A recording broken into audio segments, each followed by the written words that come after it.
私は何の取り柄もない平凡な家庭に生まれ、幼い頃に母を亡くしたことで男手一つで育てられてきました。夫と知り合ったのは、私がたまたま義実家の経営するコンビニの本社で商品開発部として働いていた時のことだった。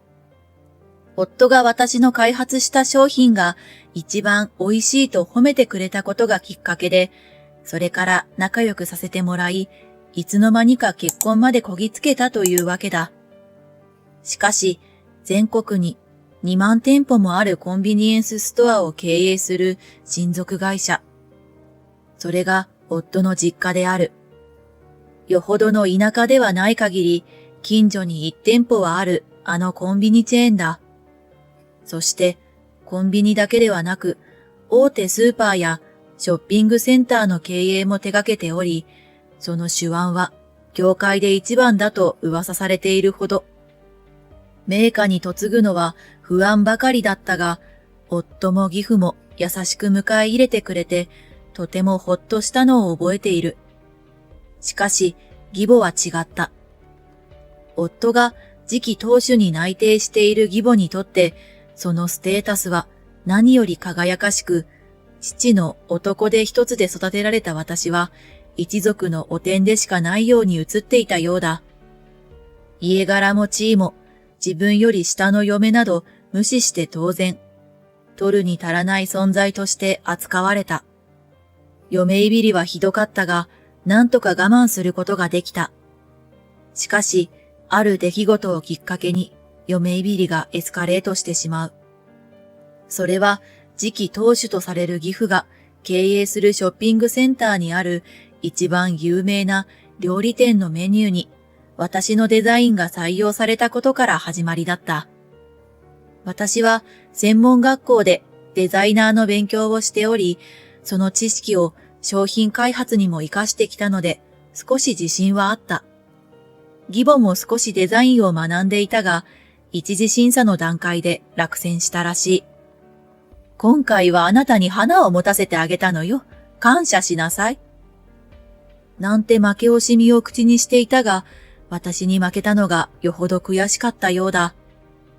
それから私を逆恨みするようになり、片親の女にいい顔させてたまるかとばかりに、いびりはどんどんひどくなっていった。そもそもデザイン講座を一度受けたことがあるだけの義母がしっかりと勉強して知識を身につけた私に勝てると思うのはおこがましいと思うのだが、義母は私と夫の夏希が住む別宅を訪れては嫌味や小言を口にするようになった。沙織さん、タンスの裏のほこり、全然掃除できていないじゃない。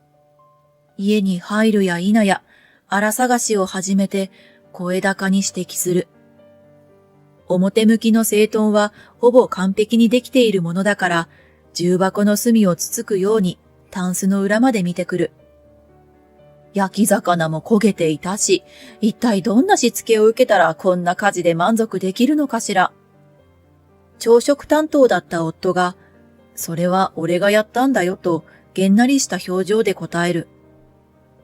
夫が比較的家事に協力的で、自然と家事を分担しているのだ。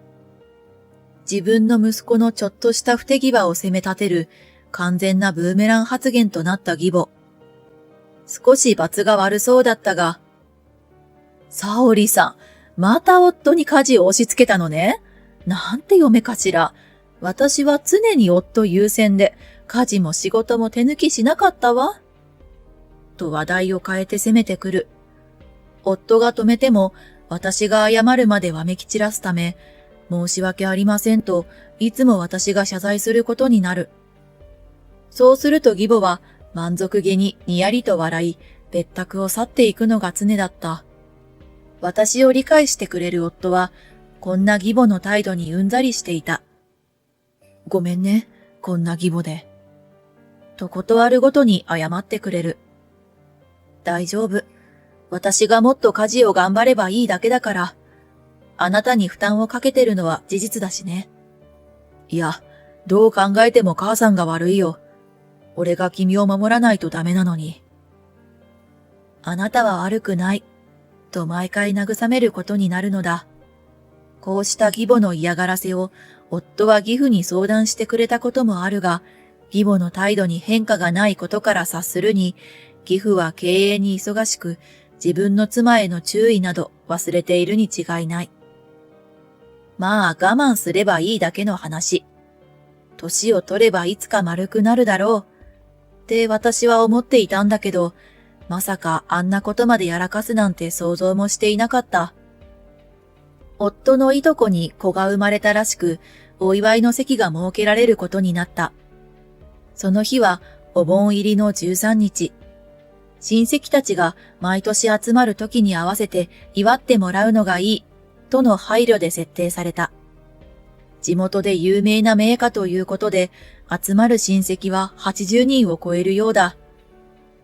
お祝い事は盛大に、というのがしきたりで、親戚以外にも取引先の社長などを招待しているらしい。夫からお祝いのことを知らされた翌日、義母から電話があった。伝統の祝賀行事だから、いくつかの料理は老舗料亭に任せるけど、メインの料理だけは家内の者が作る決まり。それで提案だけど、沙織さんに担当してもらいたいの。料理は得意だって自慢していたでしょ？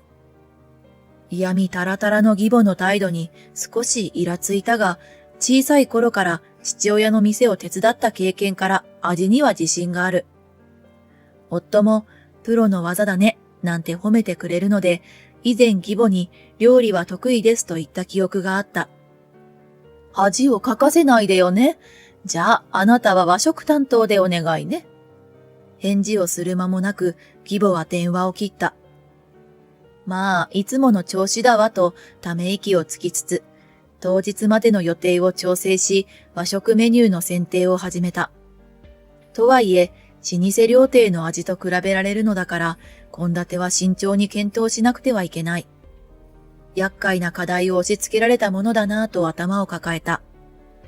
そして、お祝い当日を迎えた。いつもはどこかで義母の邪魔が入るはずだが、あの電話以降、義母は一切私に接触してこない。私はとても不気味に感じていたのだが、今更ながら嵐の前の静けさだったように思う。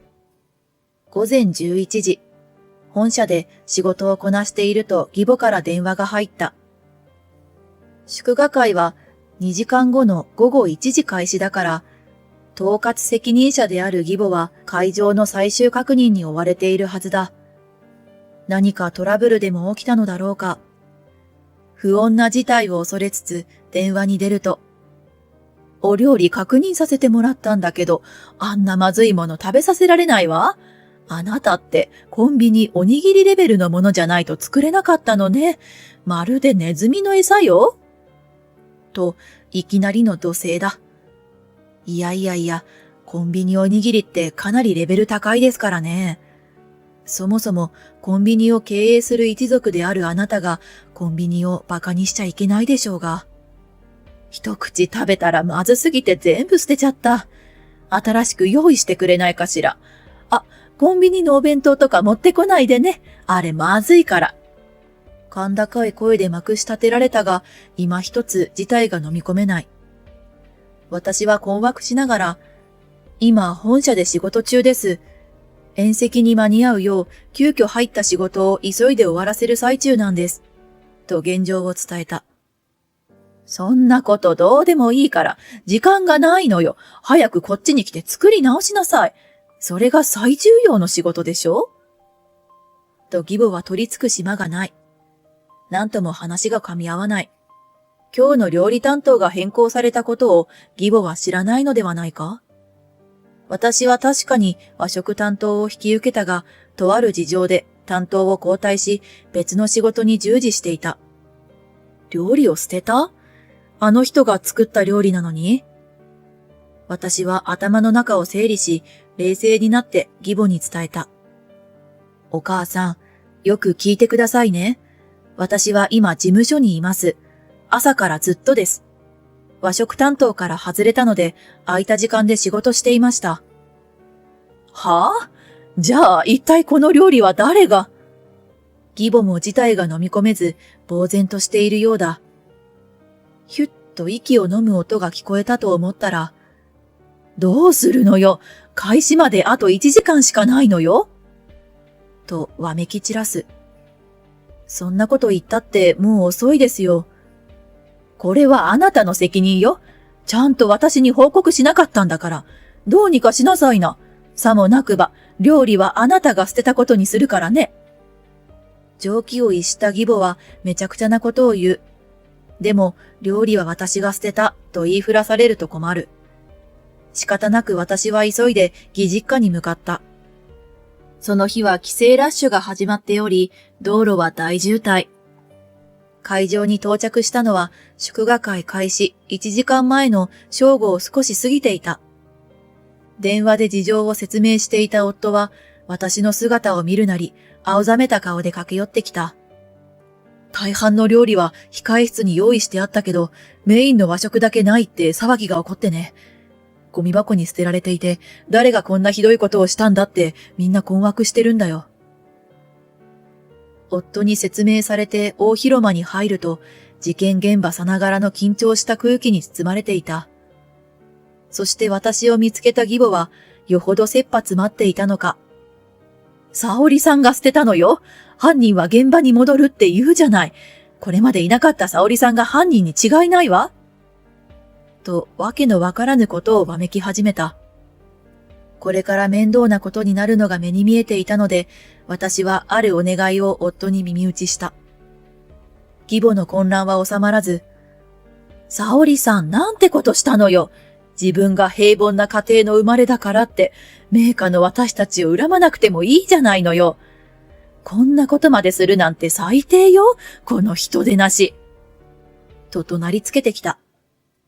周りには夫の叔母と、その息子であり、祝賀会の主役のいとこや婚約者のエミリさん、騒ぎを聞きつけた親戚連中が揃っていた。義母の言い分を信じるみんなは一気に私に非難の目を向けたが、私は冷静に説明した。料理を捨てたのは私ではありません。捨てる理由なんて何もないです。義母はすかさず、あなた以外に誰がこんなことするのよ。祝いの席に水を差すことができるのはあなたのような恩知らずだけよ。とわめき立てるのだ。私は冷静を保ち、淡々と義母の妄言を否定していく。私は午前中、本社で仕事をしていたんです。疑うなら事務所に確認してください。そこへ料理を捨てたと電話をかけてきたのがお母さんだったんです。なんてこと？この嫁は私を見下すだけでなく、こんなひどい罪を私にかぶせてくるなんて。義母は泣き真似をしながら周りに訴えかける。こんな演技は誰も信じるわけがないのが普通だろうが、この場は違った。名家一族に籍を入れて、まだ数年の私よりも、20年余り嫁として役割を果たしてきた義母の信頼が高かったからだ。非難の目がまだ私に集中している。私はめげずに言い返す。私が仕事していたことを同じ部署の人たちに証明してもらいましょう。そうすれば冤罪が晴れるはずです。これで義母の嘘がわかるだろう。そう徹底抗戦を決意したとき、待っていた救世主が現れた。沙織さんには私の依頼を任せていたんだ。急な仕事だったが、心よく請け負ってくれたよ。義父だった。その後ろに夫がほっとした顔で立っている。そう、あの時夫に耳打ちしたのは、お父さんを呼んでほしいの、とのお願いだった。多忙の義父はこの日仕事が立て込み、祝賀会は欠席の予定だったが、義母や親類のいじめにさらされる嫁の危機を夫の電話で知り、急いで駆けつけてきてくれたのだ。義父がいなくても切り抜ける自信はあったのだが、次期当主の義父の力は絶対だ。さあ、反撃開始と行こう。義父の説明で疑いの目が一気に義母に向いた。沙織さん、先ほどの電話の内容は本当かね？と義父が尋ねた。はい、お母さんが料理を試食し、まずかったらしく全部捨てたそうです。コンビニおにぎりレベルのものしか作れないのね。まるでネズミの餌よって言われました。ですよね、お母さん。ざわめく親戚たち。義母の顔色はみるみる青くなっていった。ほう。我が社で取り扱っている商品をネズミの餌扱いね。義父の言葉に周囲はざわつき始める。その時、突然おえつが響いた。幼子を抱えたいとこの妻の咲さんだ。この日のために料理を一生懸命練習したのに、こんなことになるなんてひどいわ。旦那だって美味しいよって褒めてくれたのに。義母の錯乱で立場をなくした咲さんの必死の訴えが親戚たちの胸に響いた。そう、今回私と担当を交換したのは咲さんだった。彼女は今回の祝賀会の主役だが、せっかく自分の子供を多くの人に祝ってもらえるのだから、そのお返しがしたい。だからみんなに自分の料理を食べてほしいと私に言ってきたのだ。私は快諾し、咲さんに料理を教えた。味に厳格な義父にも認められて、この日を迎えたのだった。サプライズがしたいから誰にも秘密ねと咲さんは言っていたが、まさか、統括である義母にも秘密にしていたとは予想外だったけど、まあいいか。咲さんの料理がまずい。だから捨てた？間違いないな。義父の逆鱗に触れ、義母はあたふたしている。違うのよ。咲さんの料理だって知らなかったのよ。黙れ。誰の料理だろうが食べ物を捨てるとはもってのほか。それに咲さんは私のショッピングモールの料理店で働く従業員だ。そんな彼女を採用した私の舌もおかしいってことだな。違うわ。私はそんなつもりじゃないの。今更否定しても遅い。ざまあみろ。そう。咲さんは義父の経営するショッピングモール内にあるフランス料理店の料理人なのだ。今回の担当が和食とはいえ、腕前は一流。最初は私が教えていたものの、簡単に和食の腕前を超えられてしまい、逆に私が洋食について教えられることになったほどだ。しかも、咲さんの和食の腕前は義父のお墨付きをもらっている。彼女の料理を馬鹿にできるほど義母の料理の腕はない。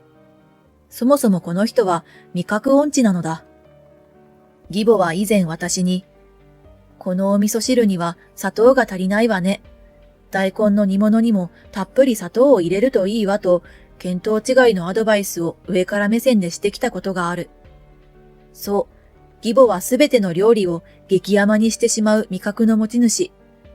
義父は妻を甘えさせてきた自らの不明を反省しつつ、甘いもの以外は全部まずく感じるようになってしまったんだなとため息をついた。義父にすがりつくように、容赦を懇願する義母だが、謝るべきは義父じゃない、咲さんだ。お母さん、謝る相手が違うんじゃないですか？それに食べ物を捨てるなんて最悪。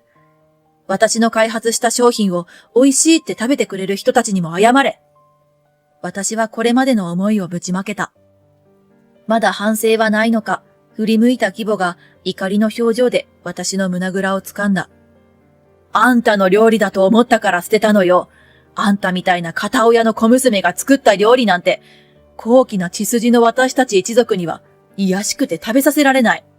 咲さんの料理だって分かってたら捨てるわけないじゃない。全部あんたのせいよ。あんたが仕組んだんでしょ。そんな義母の集体を一括したのは、夫の叔母だった。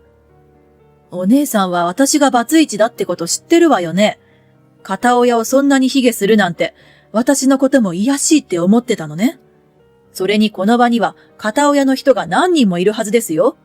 つまりあなたは私を含めてその人たちのことも馬鹿にしてるってことですよね。と義母を激しく責め立てた。違うのよ。私は嫁に行っただけ。と義母は反論したが、叔母の怒りは収まらない。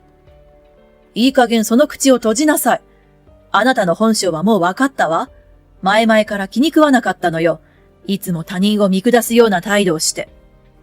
義母は体をブルブル震わせ、大広間の座布団に座り込んでしまった。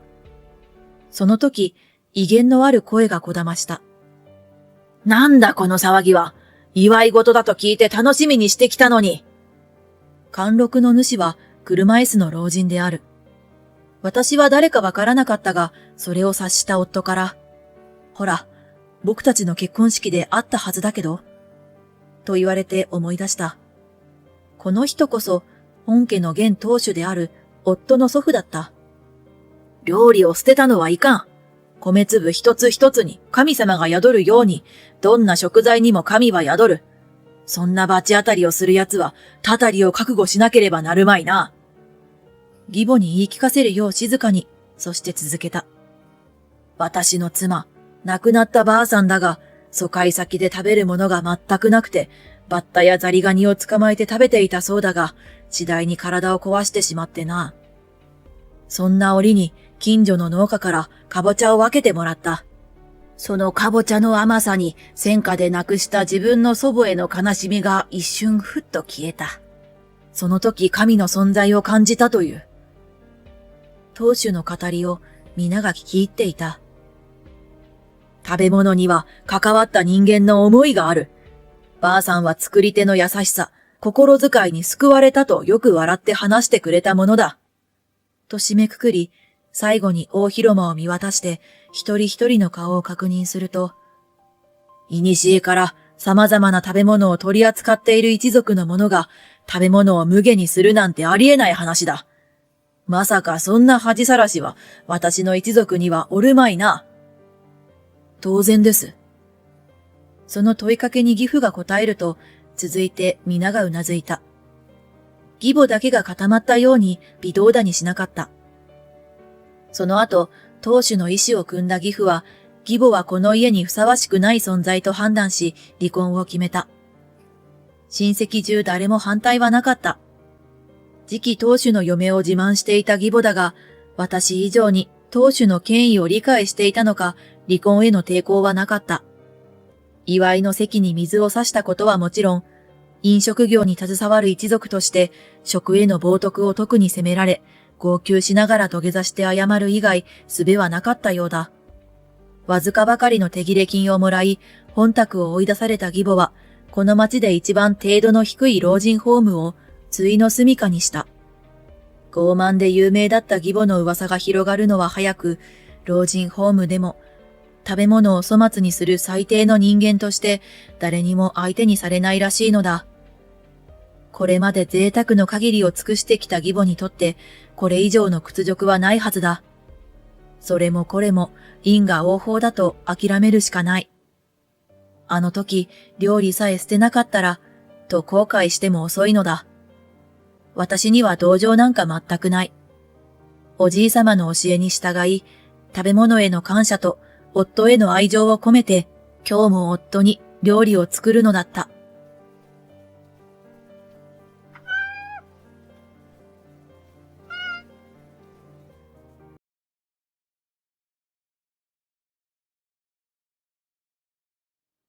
I've been married for 20 years. I've never been this scared of my husband.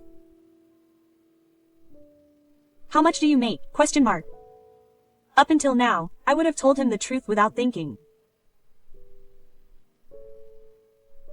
But when he asked me that question, the look on his face, the evil grin on his face, scared me, and I thought he was up to something.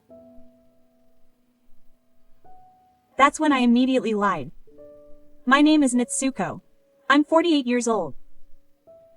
I'm a first-class architect who works for my uncle's company. I'm just an ordinary housewife who lives with my husband. We weren't blessed with children, but we lived a happy and peaceful life. Let me tell you a little bit about my upbringing. When I was 5 years old, my parents divorced and I was taken in by my mother. When I was 15, my mother died of illness, and I was forced to live alone.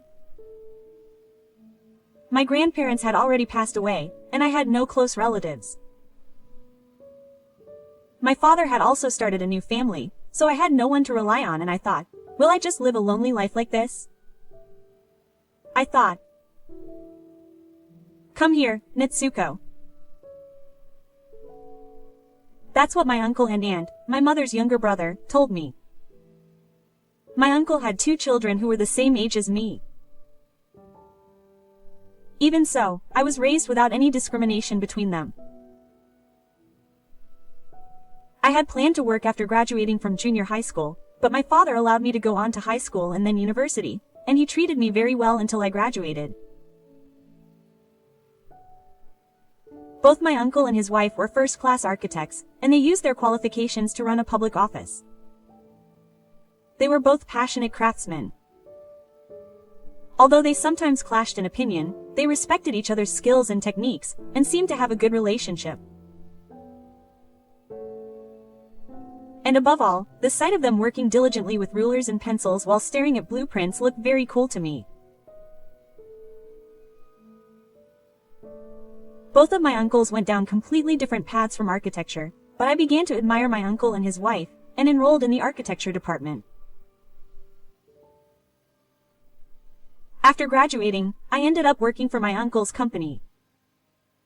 I wanted to repay them for all the help they had given me. That was all I wanted. After obtaining my first-class qualification while working and being entrusted with various tasks, I spent every day in a rush. At the age of 35, I married my husband, who was 5 years older than me. We were both first-timers and had a long-term marriage. I had no flashy romantic feelings, but I had chosen him with the thought that I would be by his side as a life partner. I had a vague feeling that I wanted to be a couple like my uncle and aunt, who could work hard and trust each other.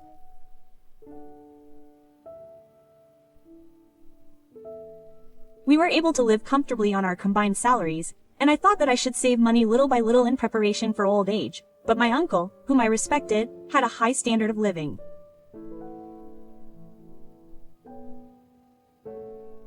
My uncle, who was only 65 years old, suddenly collapsed on the Shinkansen Expressway and never returned.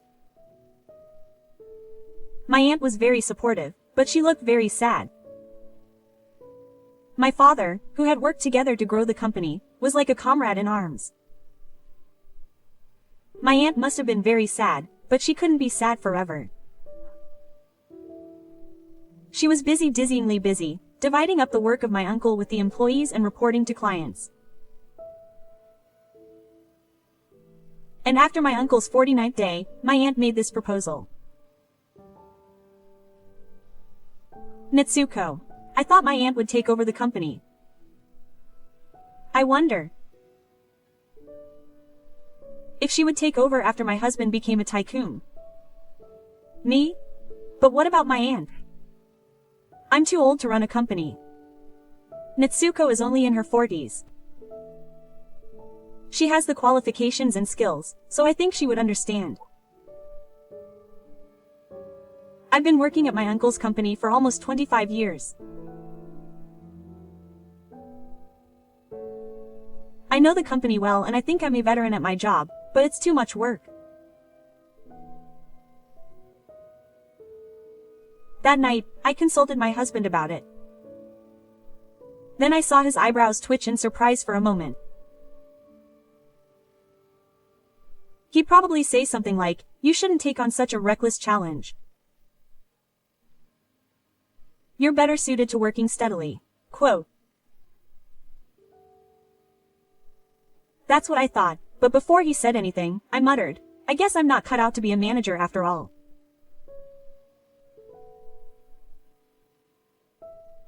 You wouldn't know it unless you were sarcastic. Surprisingly, my husband agreed with me taking over the company. I couldn't hide my surprise at his extreme behavior, which was similar to that of Shuzo Matsuoka. My husband was originally a quiet, and calm person. My husband leaned forward and shook my shoulders, trying to persuade me. But running a business is tough. Up until now, I've only worked as a technician. What are you talking about? What's the point of giving up there? Why, yes. My husband's words somehow motivated me. When my aunt asked me, I had absolutely decided to refuse. Human emotions are strange things. If you want, I'll quit my job and support you. My husband looked me straight in the eye and said that No, you don't have to go that far. No, that's fine. You must be worried. I'll do it for you. I never imagined my husband would be so sincere, and I was a little moved. I'm so glad I married this person. That's what I thought at the time. I had no idea that he was angry with me.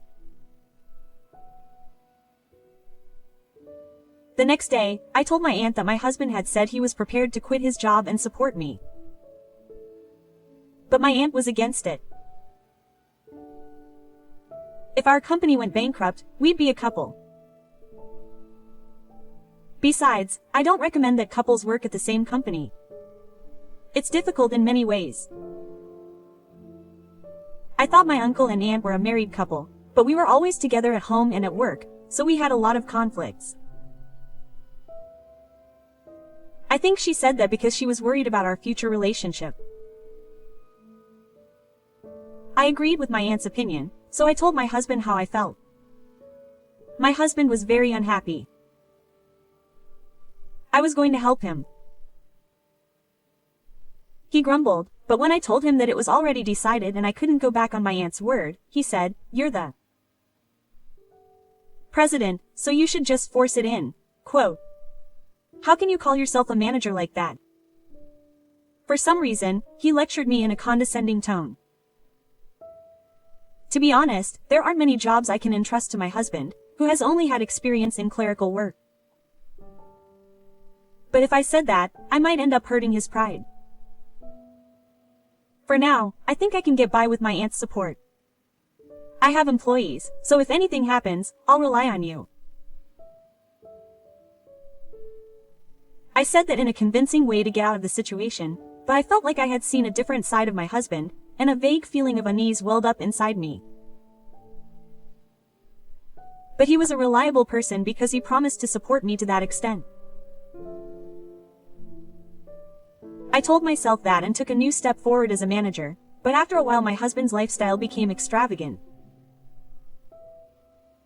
Although he hadn't paid much attention to his appearance, he had started to spend a lot of money on watches and shoes, and had started to buy everything from his hat to his necktie, wallet, and bag, all brand name items. Since our household had completely skimped on living expenses, the remaining amount of our salaries was each of our pocket money. Even so, I was worried about our retirement, and we had agreed that we should save a certain amount. My husband looked at his shiny shoes and happily browsed through a brand name catalog. "You bought them again? They're cool, aren't they? They cost 300,000 yen. I think they're certainly nice shoes." But he had just bought a watch that cost 700,000 yen last month. No matter how you look at it, I felt like he was being a bit extravagant. Is it okay to spend so extravagantly? What are you talking about? You're the president, so you're living a miserable life, so I'm the one running the economy instead. I wondered what kind of reasoning he was giving me, but I decided to keep my mouth shut since it was within my husband's means. However, his actions accelerated even further. My parents are going on a trip to Korea next month. What, another trip? This will be my parents' third trip abroad this year. The last time was Taiwan, and the time before that was Guam. Isn't that a bit too much, even for a place? I couldn't imagine that their money would have the luxury of that. They ran a small shop in the countryside and made a living from farming. I heard that they're retired now and sold all their land, but that money is scary.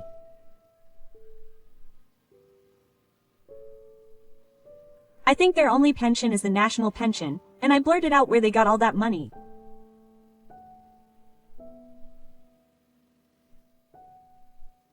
Then my husband said with a smug look on his face, "Of course I'll pay for that. It's for my parents' high school." What, have we ever done that before? What are you talking about? We've become more comfortable now. It's a child's duty to treat their parents to luxury. Oh, Natsuko, you don't have any parents, so you don't understand, do you? My husband said this as if mocking me for not having parents. He had never made fun of me like this before. I looked at him again. He didn't even notice that, and his face was nonchalant. Changing the subject, how much does the president make a month? I felt like his eyes had turned into yen marks as he peered into my face.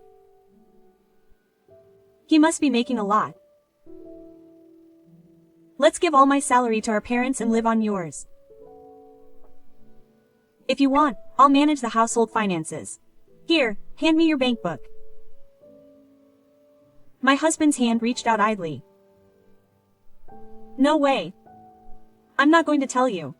My monthly salary is 150,000 yen. What, are you kidding me? It's true. Our company doesn't make that much money. Is that why you took on the role of president? Yes, it is. That company is more important to me than money. With that, I shut myself in my room. My husband's aim was my money from the beginning. He told me to take over as president and said he would support me, all for money. I could tell by those scheming, stubborn eyes.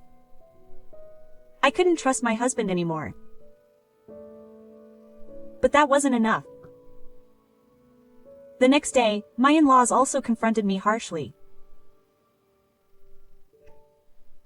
What kind of nerve does a daughter-in-law have to not let Tay hold the purse strings? Shoot yelled at me on the phone. My mother-in-law followed suit with a barrage of sarcasm. Quote, "Hey, aren't you mistaken? You became president because our son was making our family happy. Don't get cocky." My in-laws used to be calm people, just like my husband. They weren't the type to meddle in a couple's affairs, and they certainly weren't the type to complain about such trivial things to me. My husband felt that my salary of 150,000 yen was a lie. He must have thought that I was actually hoarding money and hiding it. So tell him not to lie and give me all the money and valuables he had. That's what he wanted to say. Money really does drive people crazy. I experienced firsthand how terrifying that is. Just as I was thinking about distancing myself from my husband and in-laws for a while, an incident occurred. The president is our guest. While I was organizing my documents, the receptionist called out to me. I didn't think there were any points today, but what was going on? As I was thinking this, the receptionist looked embarrassed. Who is it? It was the president's husband and his parents, and they seemed to be doing exercises and demanded that I adjust to them, so they let me into Oyukima for the time being. When I sighed deeply, my aunt, who had been watching the situation, said, "Natsuko, I'll join you too." I had told my aunt about the situation with my husband, so she must have understood the situation to some extent. "I'm sorry, Auntie." My aunt and I went into Oyukima together. Then, my husband and in-laws, who were acting nonchalant, were sitting back with their arms crossed. Quote, "Ako, is it true that you earn 150,000 yen? Don't you earn more than that?" My husband shouted loudly and slammed the desk. Then, Shota opened his mouth. He must be a pretty incompetent president if he only gets paid 150,000 yen.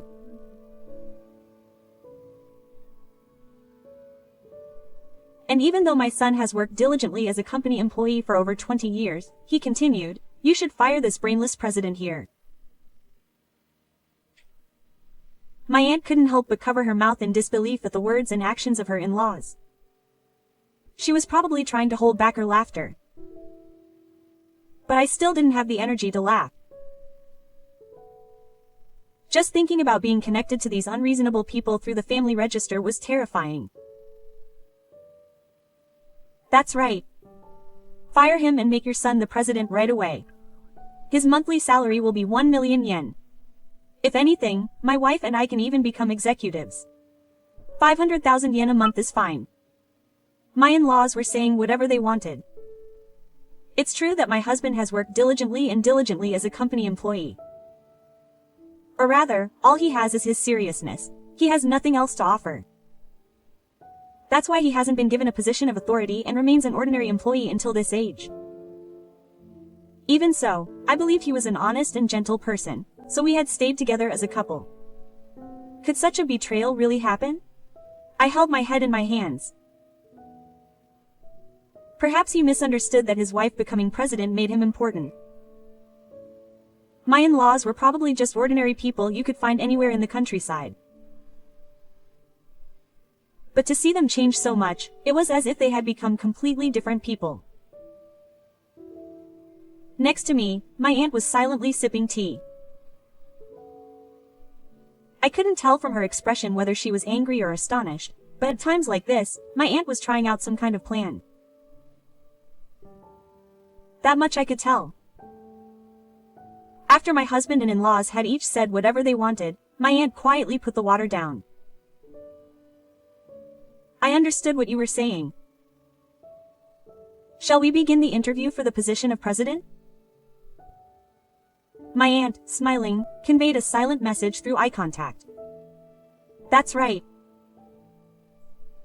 Since they had gone to the trouble of coming all the way here, I decided to go along with my aunt's plan. Yes, they are the employees who have come to the interview.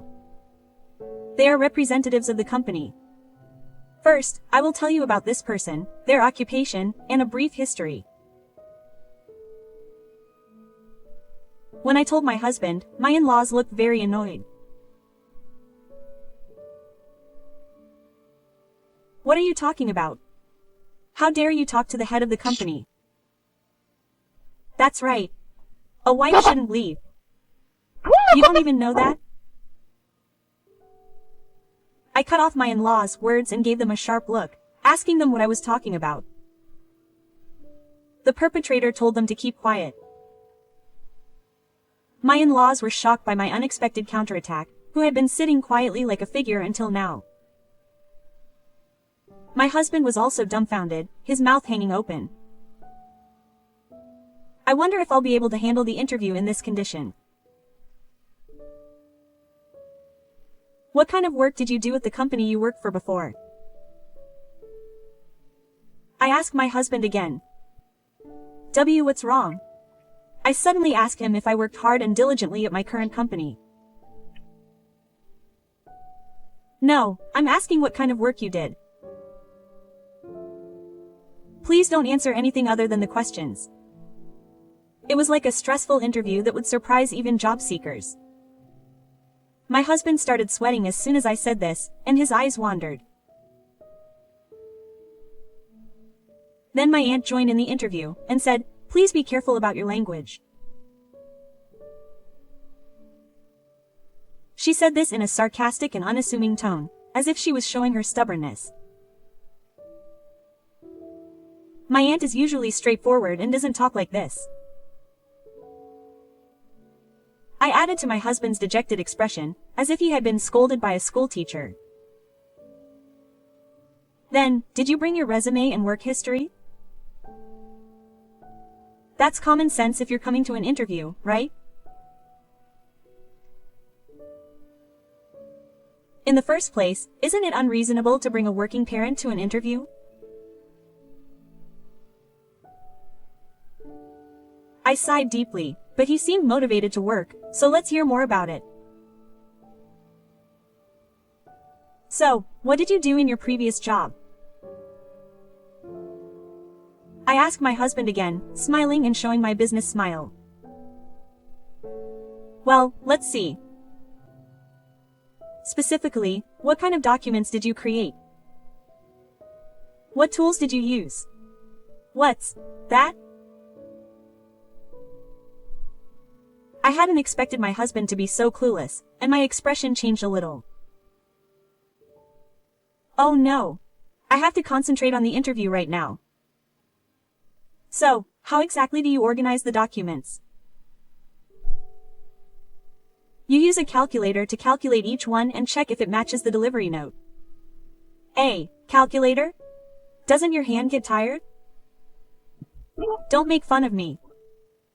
I have plenty of stamina. I didn't ask him about that, but it seems he didn't get it. I see. If there are any selling points, please tell me. What's your selling point? The appeal is that I can help you in various ways as your husband. Leave it to my husband. You can take it easy. I meet my aunt and smile wryly. Should I make my final counterattack? Are you taking your job lightly? What can you do at this company? If you listen to me, you can't do anything. You don't seem to be useful in everyday life, let alone at work. My husband and in-laws are left dumbfounded by my words. Please don't take the company lightly.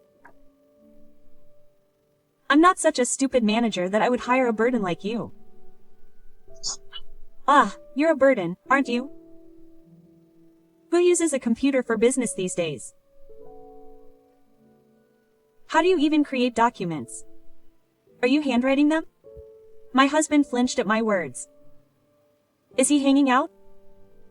I wonder what he's been doing at the company all this time. I looked at my poor husband with cold eyes. Then he seemed to notice and looked at me with an even more frightened expression. Oh, well, I'm going home then. Natsuko, you work hard and go home. The interview is still in progress. No, it's fine.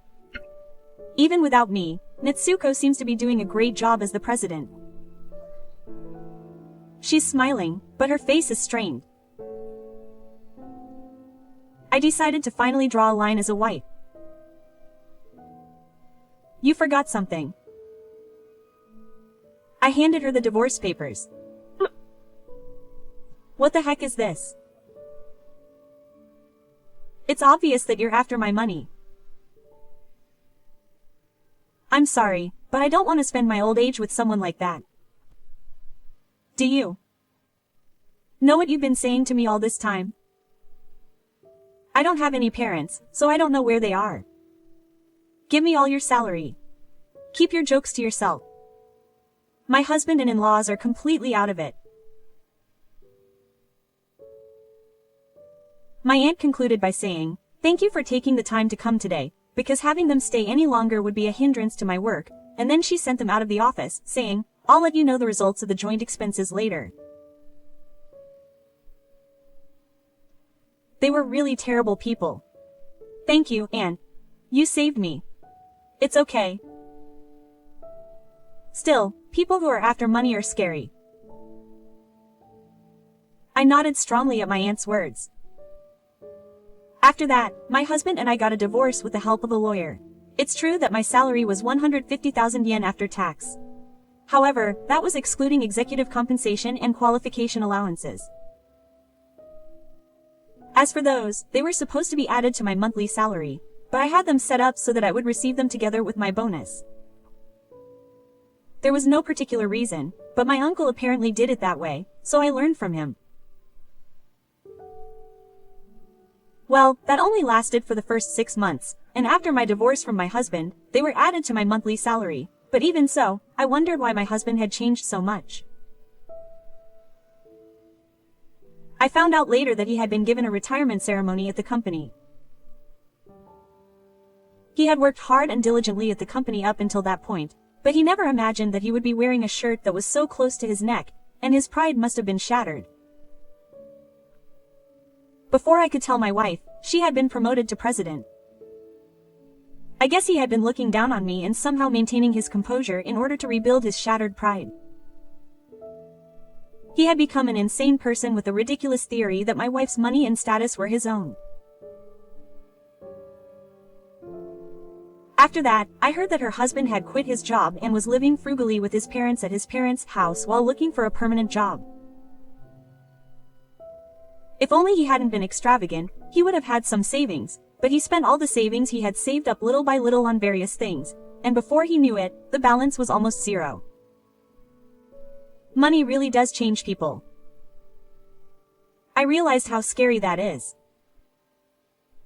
President, let's have some tea soon. My aunt called out to me as I was staring at a blueprint. Since the divorce, the tension in my shoulders has suddenly eased, and I've been working hard every day. Thanks to you, we're on track to meet our sales target for this term. It looks like we'll be giving out bonuses to our employees. Thank you, Nitsuko, for protecting the company.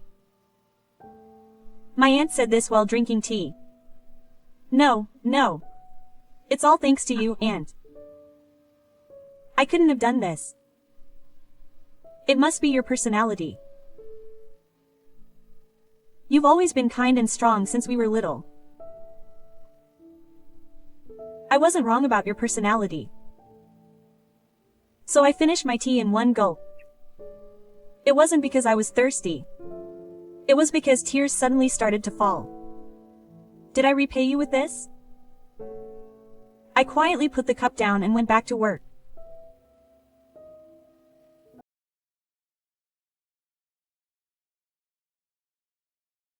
嫁というものは何でも夫の家に付き従うもの。いくら何でもそんなの時代錯誤だと思いません？でも未だにそれが正しいと思っている残念な家族がいます。今日はそんな話を聞いてください。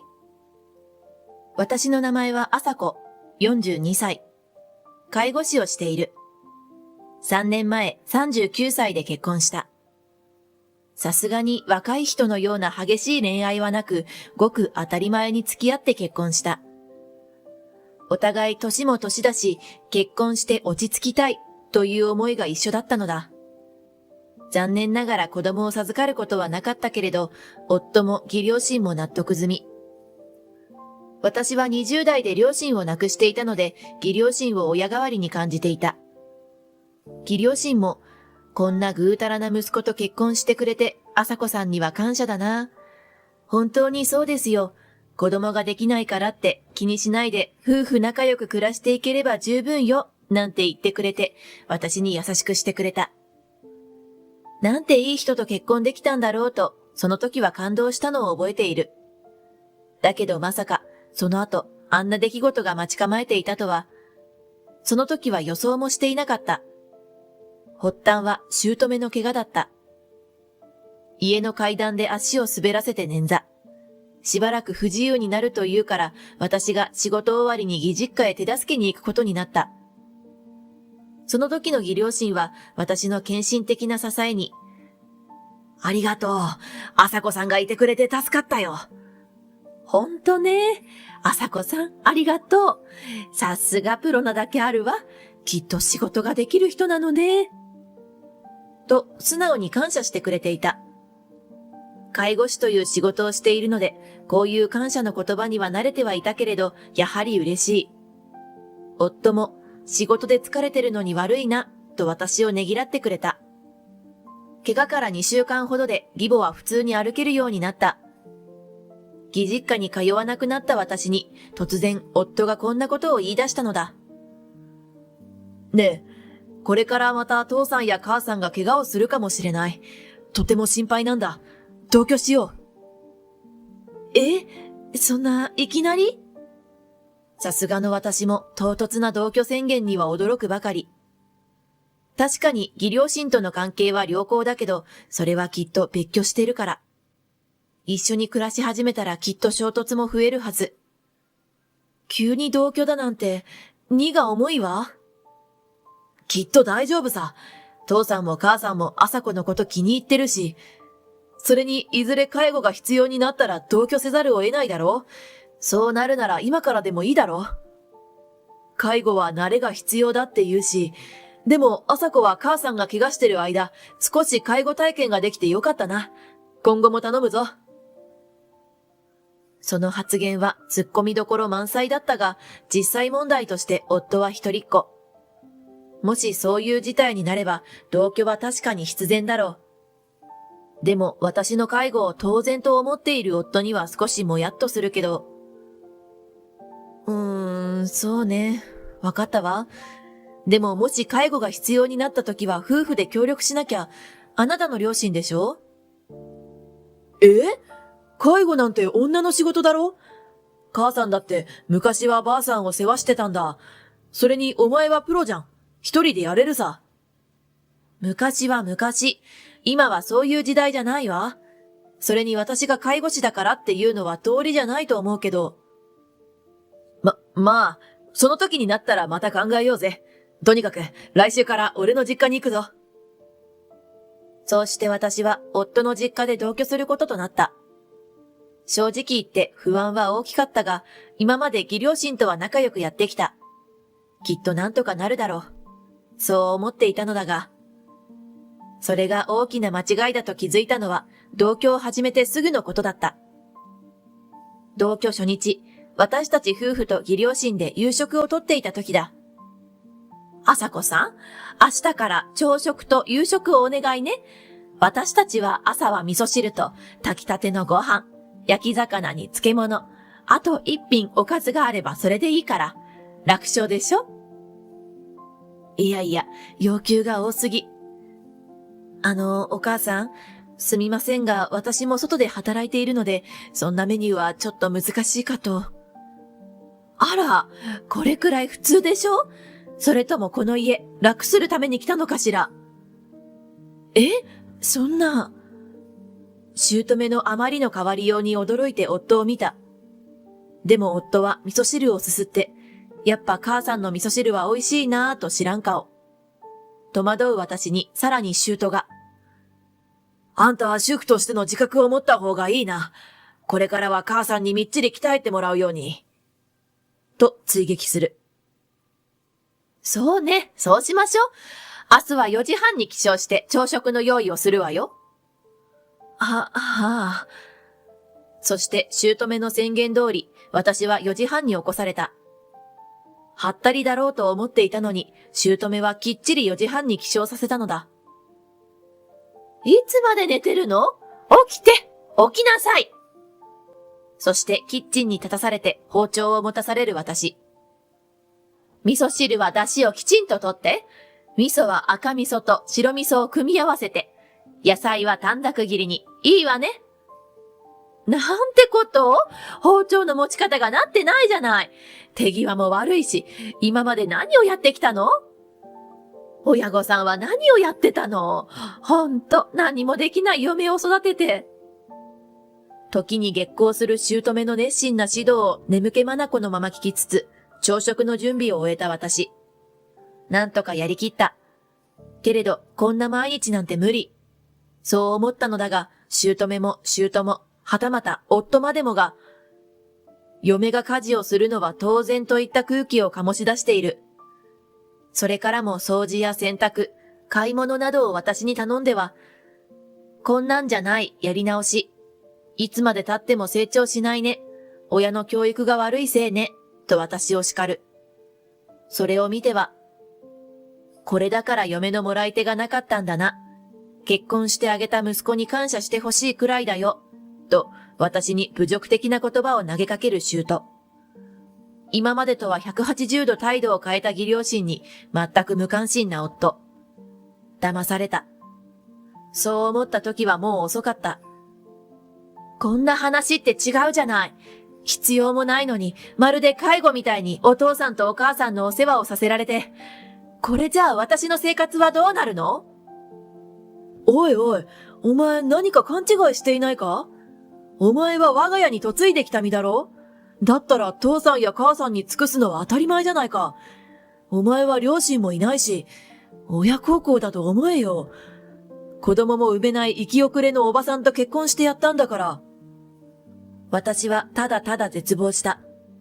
騙されたというより、これはもう詐欺に近い。もらってやった？子供も産めない？その言葉でいかに私を見下しているかが透けて見えた。最初優しくしてうまく同居にこぎつけ、それから徹底的に嫁をいびる。私に両親がいないことも分かった上で、子供を授かれなかったという負い目も利用して、いいようにこき使おうとする。それが彼らの魂胆だった。朝子さんって、お味噌汁もまともに作れないの？薄くて飲めたもんじゃないわ。私の味噌汁をまずいと連呼するのは当たり前。うちのは血圧が高いの。だから減塩にしてね。なんて言ったのはあなたでしょ？だから薄味にしたんじゃない。そう言おうものなら。あら、私は減塩と普通を2種類作るように言っただけよ。そのくらい分かってほしいわ。あなたって少しお勉強が足りないのかしらね。姑の嫁いびりはどんどん増していく。横にいる姑。あんた今時短大卒だろ？きっと貧乏だったんだろうな。今時ちゃんとした大学も行かせてやれないってことだろ？うちはちゃんと4年大学に進ませたぞ。と、私の両親まで侮辱するようになった。夫は相変わらず私をかばってはくれないし、それどころか。まあ短大なのは事実だし、しょうがないだろ。年寄りの言うことにカリカリするなよ、とめんどくさそうな様子だ。この人たち一体何なのよ。今すぐにでもこの家を出て行きたい。だけど、それだけでは何も解決しないような気がした。どうにか一矢報いたい。彼らが間違っていて異常だと思い知らせてやりたい。そう思い続けて時が経ち、そしてついにチャンスが巡ってきた。神様は見ていると私は思った。あさこさん、近所の人を招いて家でパーティーを開くから用意してね。料理とお酒、お菓子なんかをよろしく。聞けば町内会のメンバーで来週飲み会を開こうとなったのだが、予算の都合上お店を借りることができなくなったらしい。なので義実家を会場にしてパーティーを開こうというのだ。もちろん提案したのは姑。そんな急に言われても、自分一人で用意してくれればいいものを。いいから、いちいち逆らわないで。私は皆さんをもてなすから、あなたは飲み物と料理を用意して、わかった？家事をすべて私一人に押し付ける気満々だ。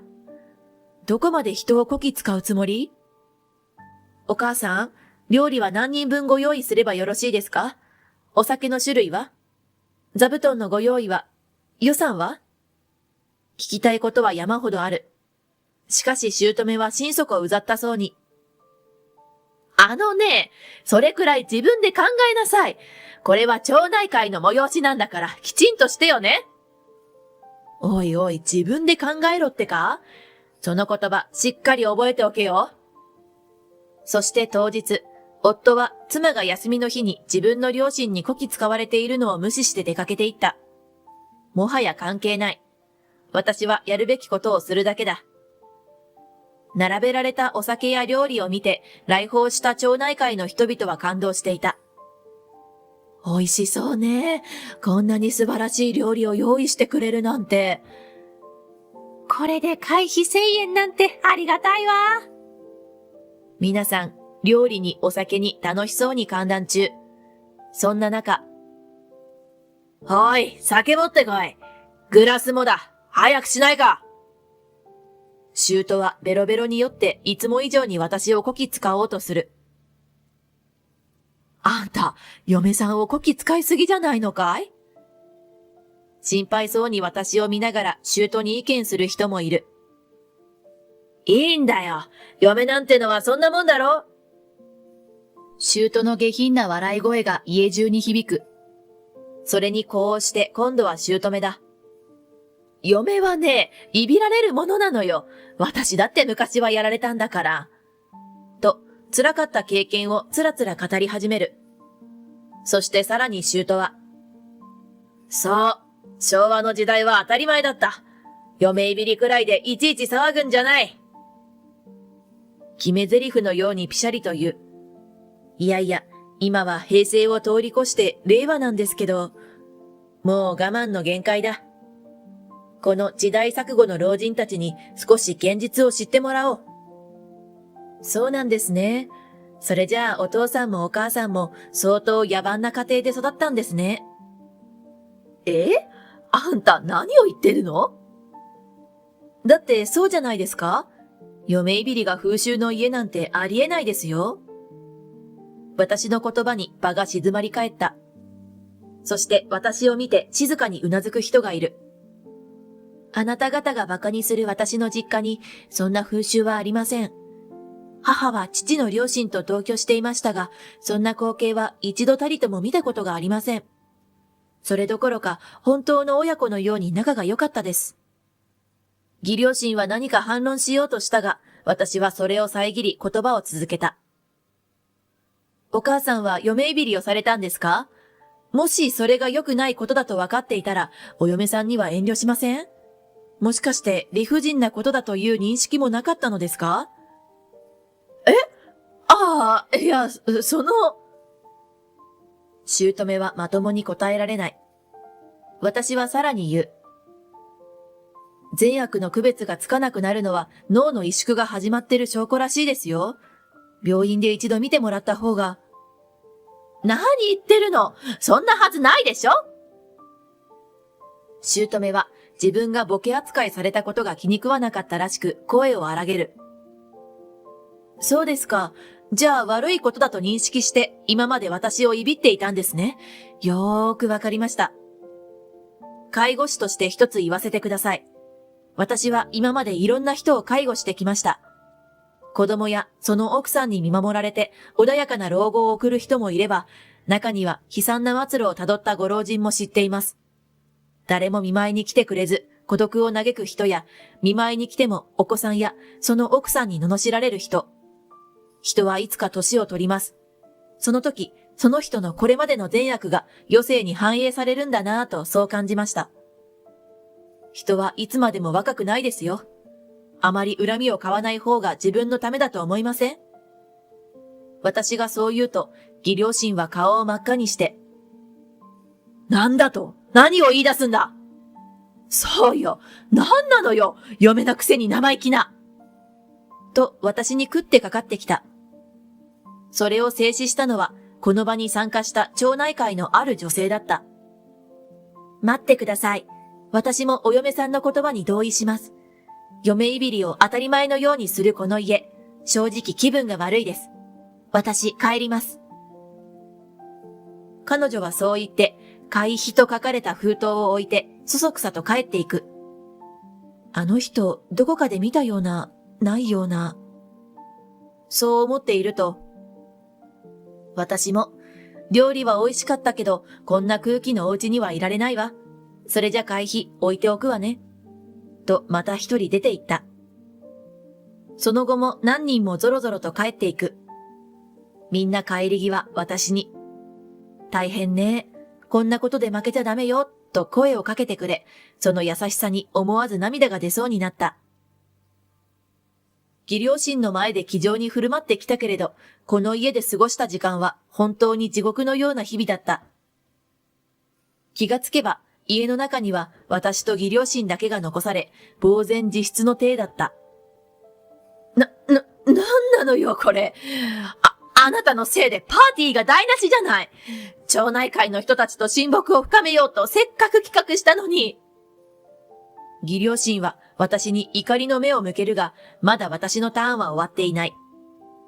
そういえば、今日の料理の請求書は町内会に回しておきましたから、お支払いはお願いしますね。私の説明はまだ続く。町内会の皆さんに失礼のないように、とお母さんがおっしゃっていたので、すべて高級料亭の出前を手配させていただきました。15人分でお値段は15万円になります。お酒は別です。はい、こちらは10万円。都合25万円です。何それ？会費は一人1000円よ？あれ、そうでしたっけ？お酒と料理は失礼のないように、と言われたまでです。でもみんな帰ってしまって、料理もお酒も残っちゃいましたね。本当にもったいない。きっぱり私がそう言うと、姑もふらふらして床にぺたりと座り込んだ。金額もそうだが、義両親は町内会の人たちから外面だけの人間性を見透かされ、そのショックが大きいようだ。その外面をどうして嫁の前でも保っておかなかったんでしょうね。まあすべては自業自得で因果応報。嫁を敵に回すとこうなるのよ。世の息子のご両親は多山の石として自覚すべきだ。私はすぐに義実家を出て、夫と別居生活に移った。夫は最初、私に敵意むき出しで、両親になんてことしてくれたんだ、と激怒したが、事情を知る町内会の人が、そんな夫を逆にたしなめてくれたらしい。君の両親が嫁さんをいびるのを息子の君は何とも思わないのか。夫たるもの、妻を守るのが一番の仕事だろうが。おかげで夫はすっかり態度を丸くし、朝子帰ってこい。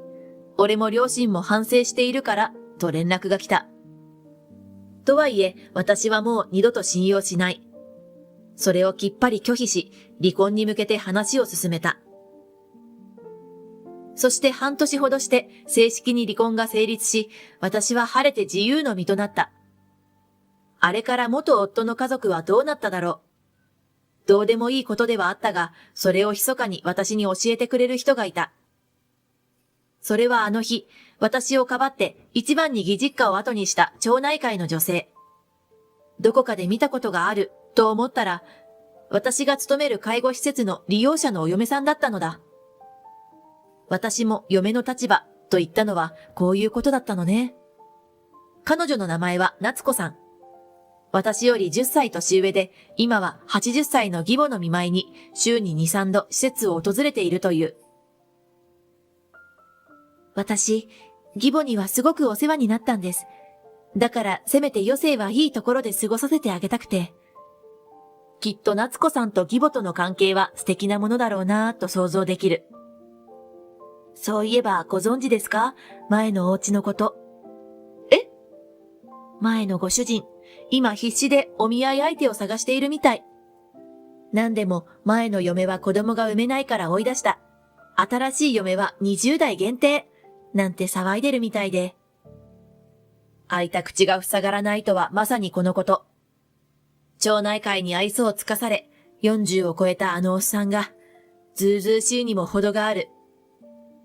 お見合いがうまくいかないのは当然だろう。そして元夫は失意の中で休みがちになり、会社の信用をなくして退職。引きこもり生活を送っているらしい。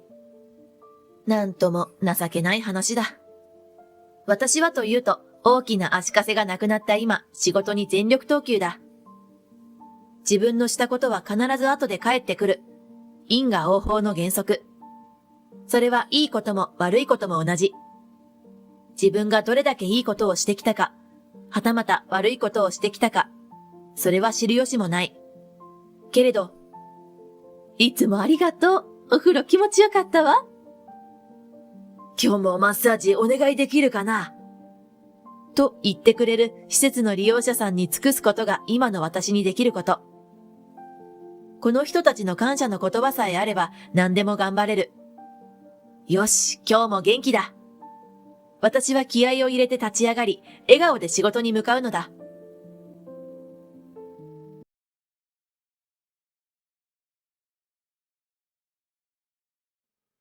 お姉ちゃんの旦那の子を妊娠しちゃった。何度も奪ってごめんね。妹の勝ち誇る顔が目に浮かぶようだ。私から男を奪うためなら何だってする。妊娠だって。でも妹よ。今回は謝らなくて構わない。私から夫を奪ってくれてどうもありがとう。何も知らない妹。すべてを知って腰を抜かしてももう遅いわよ。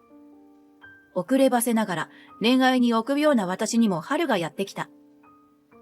同じ会社に勤める健吾との結婚が決まったのだ。教会でバージンロードを歩く花嫁に子供の頃から憧れていた。この道を好きな人と歩ける日が来るなんて、この幸せがいつまでも続きますようにと願い誓い合った。健吾とはもともと上司と部下の関係だった。私は秘書のように健吾の仕事を全面的にサポートしていた。過去のトラウマがあって恋愛から遠のいていた私は、健吾からの告白を何度か断っていた。どうしても一歩前に踏み出せなかったからだ。同僚からは誰かに取られちゃうかもよ、なんて言われたが。たまたま資料室で二人きりになった時、健吾さんに、告白ってまだ有効ですか？とか細い声で聞いたことが今でも恥ずかしい。私の指先をキュッと握って、もちろんだよ。と言ってくれたときは、堅固の背景に花が咲いたのが見えた。30歳を目前にした私との交際は、自然と結婚の流れになった。幸せいっぱいの私に、ほんの一つ気がかりな材料があった。私の妹、ゆいである。両家の顔合わせのことだ。堅固にはお父さんがいないと聞いており、義母だけが参加した。私の方は両親と妹。妹が仕事で遅れてくるというので先に会食を始めていた。私はできれば妹をこの席に迎えたくなかった。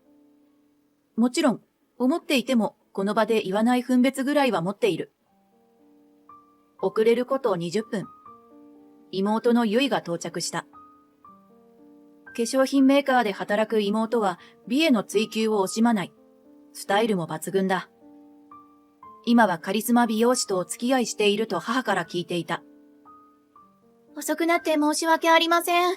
お待たせしちゃいましたか？大丈夫よ。仕事お疲れ様。最低限の会話を済ませて妹が席に座る。私と妹は正直なところ仲はいい方ではない。できる限り日頃から遠ざかっていたい。気持ち的には絶縁していると言っていい。何しろ私が恋愛に後ろ向きだったのはこの妹に直接の原因があるのだ。私に強烈なトラウマを植え付けたあの日のことは忘れない。私が高校生の頃だ。初めての彼氏ができたのだった。サッカー部の次期部長候補としても実力を認められていて、スポーツ万能、しかも成績優秀な先輩だった。そんな先輩が大好きで毎日楽しくてしょうがなかった。付き合って1年が経ったある日のデートのこと。駅で忘れ物に気づいて私は一旦彼氏に待ってもらい家に取りに帰った。その時たまたま中学生だった妹も遊びに行くため駅に来ていた。妹に対し気軽に私の彼氏だと紹介したのだった。高校生の私は実の妹がどれほど恐ろしい人間なのかまだ分かっていなかった。狙った獲物は逃さない。たとえ身内のものでもだ。私の妹は生まれついての狩猟動物なのだった。私のような草を主食にしている女子の叶う相手ではない。駅での一瞬で二人は連絡先を交換し合っていたのだった。彼女が視線を合わせたら最後、獲物は身動きできないらしい。そんなことにも私は気づいていなかった。ある日、彼氏にデートを断られた私はいつもそうするように図書館に出かけていた。けどなんとなく気分が乗らずに早めに帰宅することにした。ただいま。あれ？玄関に見慣れた靴があって私は驚いた。以下の修羅場は高校生には刺激が強すぎる場面でとても再現できない。しかも中学生の妹が相手となると。泣きながら、出て行って、もう二度と顔も見たくないって泣き叫んだら先輩はそそくさと帰って行った。部屋に残されたのは妹と私。どういうことなの？お姉ちゃんごめんね。だけど好きになっちゃったの。泣いて謝る妹を見てそれ以上は責められなかったものの、私は怒りに震えその日は眠れなかった。もっとも彼氏への怒りは一日持たなかった。翌日、彼が私を待ち伏せして謝罪しに来た時、すべての真相を話してくれた。妹の方から連絡先を交換したいと言われたこと。そして私についてアドバイスすると言って近づいてきたこと。それから私のプレゼントを買う目的でデートをしたこと。とどめに妹の方から迫ってきて断りきれなかったこと。今更もう遅いです、と涙ながらに言うと先輩は、そうだね、ごめん。と言ってそれきり会わなくなった。先輩よりも全てをぶち壊しにする妹を私は憎んだ。妹もその先輩と長く付き合っていたわけではない。本人に聞いていないから詳しいことはわからないが、きっと目的を達成したら飽きたのだと思う。とにかく、この怪物と思春期に同じ家で過ごすのはとても気詰まりだった。その後はもう妹が家にいる限り、男の子と付き合うのはやめた。就職で家を出てからも、なおトラウマを払拭できなかったのは誤算だったが。ともかく、その私の結婚において、妹が現れた。落ち着いてはいられない。健吾も妹に夢中になるかもしれない。ハンターに火がついたらきっとそうなる。私の心配をよそに、両家の顔合わせは滞りなく終わった。なんだ、心配しすぎたみたい。胸をなで下ろし、その後は結婚式に向けて忙しい日々を送った。会社の人も大勢呼んだ結婚式は、つつがなく終了した。恋愛下手の私だったが、一旦結婚したら家庭生活はうまくいく。そんな根拠のない自信は持っていた。だが、新婚旅行から1ヶ月後、健吾の帰りの遅い日がだんだんと増えていった。同じ職場でも今は部署も違うので、今どんな案件を抱えているかは知らないが、とにかく大きなプロジェクトを任されていて忙しいとは言っていた。いずれ落ち着くだろうと思っていたが、いつまで経っても帰りは遅いまま。それどころか外泊が増えていく。新婚の我が家は帰宅しても真っ暗だ。そこまで忙しいなんて、よっぽど大きなプロジェクトなのね。本気で、そう夫の体調を心配していたのだった。心配は全く無駄だった。ある日、健吾のスーツを片付けていたとき、私はあるものを見つけた。なるほど、毎日遅いわけだ。恋愛トラウマを引きずった私には、結婚しても幸せは訪れないのであろうか。その日、私の携帯に珍しい人から LINE が来た。妹の名前がそこにあった。絶縁しているつもりの彼女に気軽に連絡してきてほしくはない。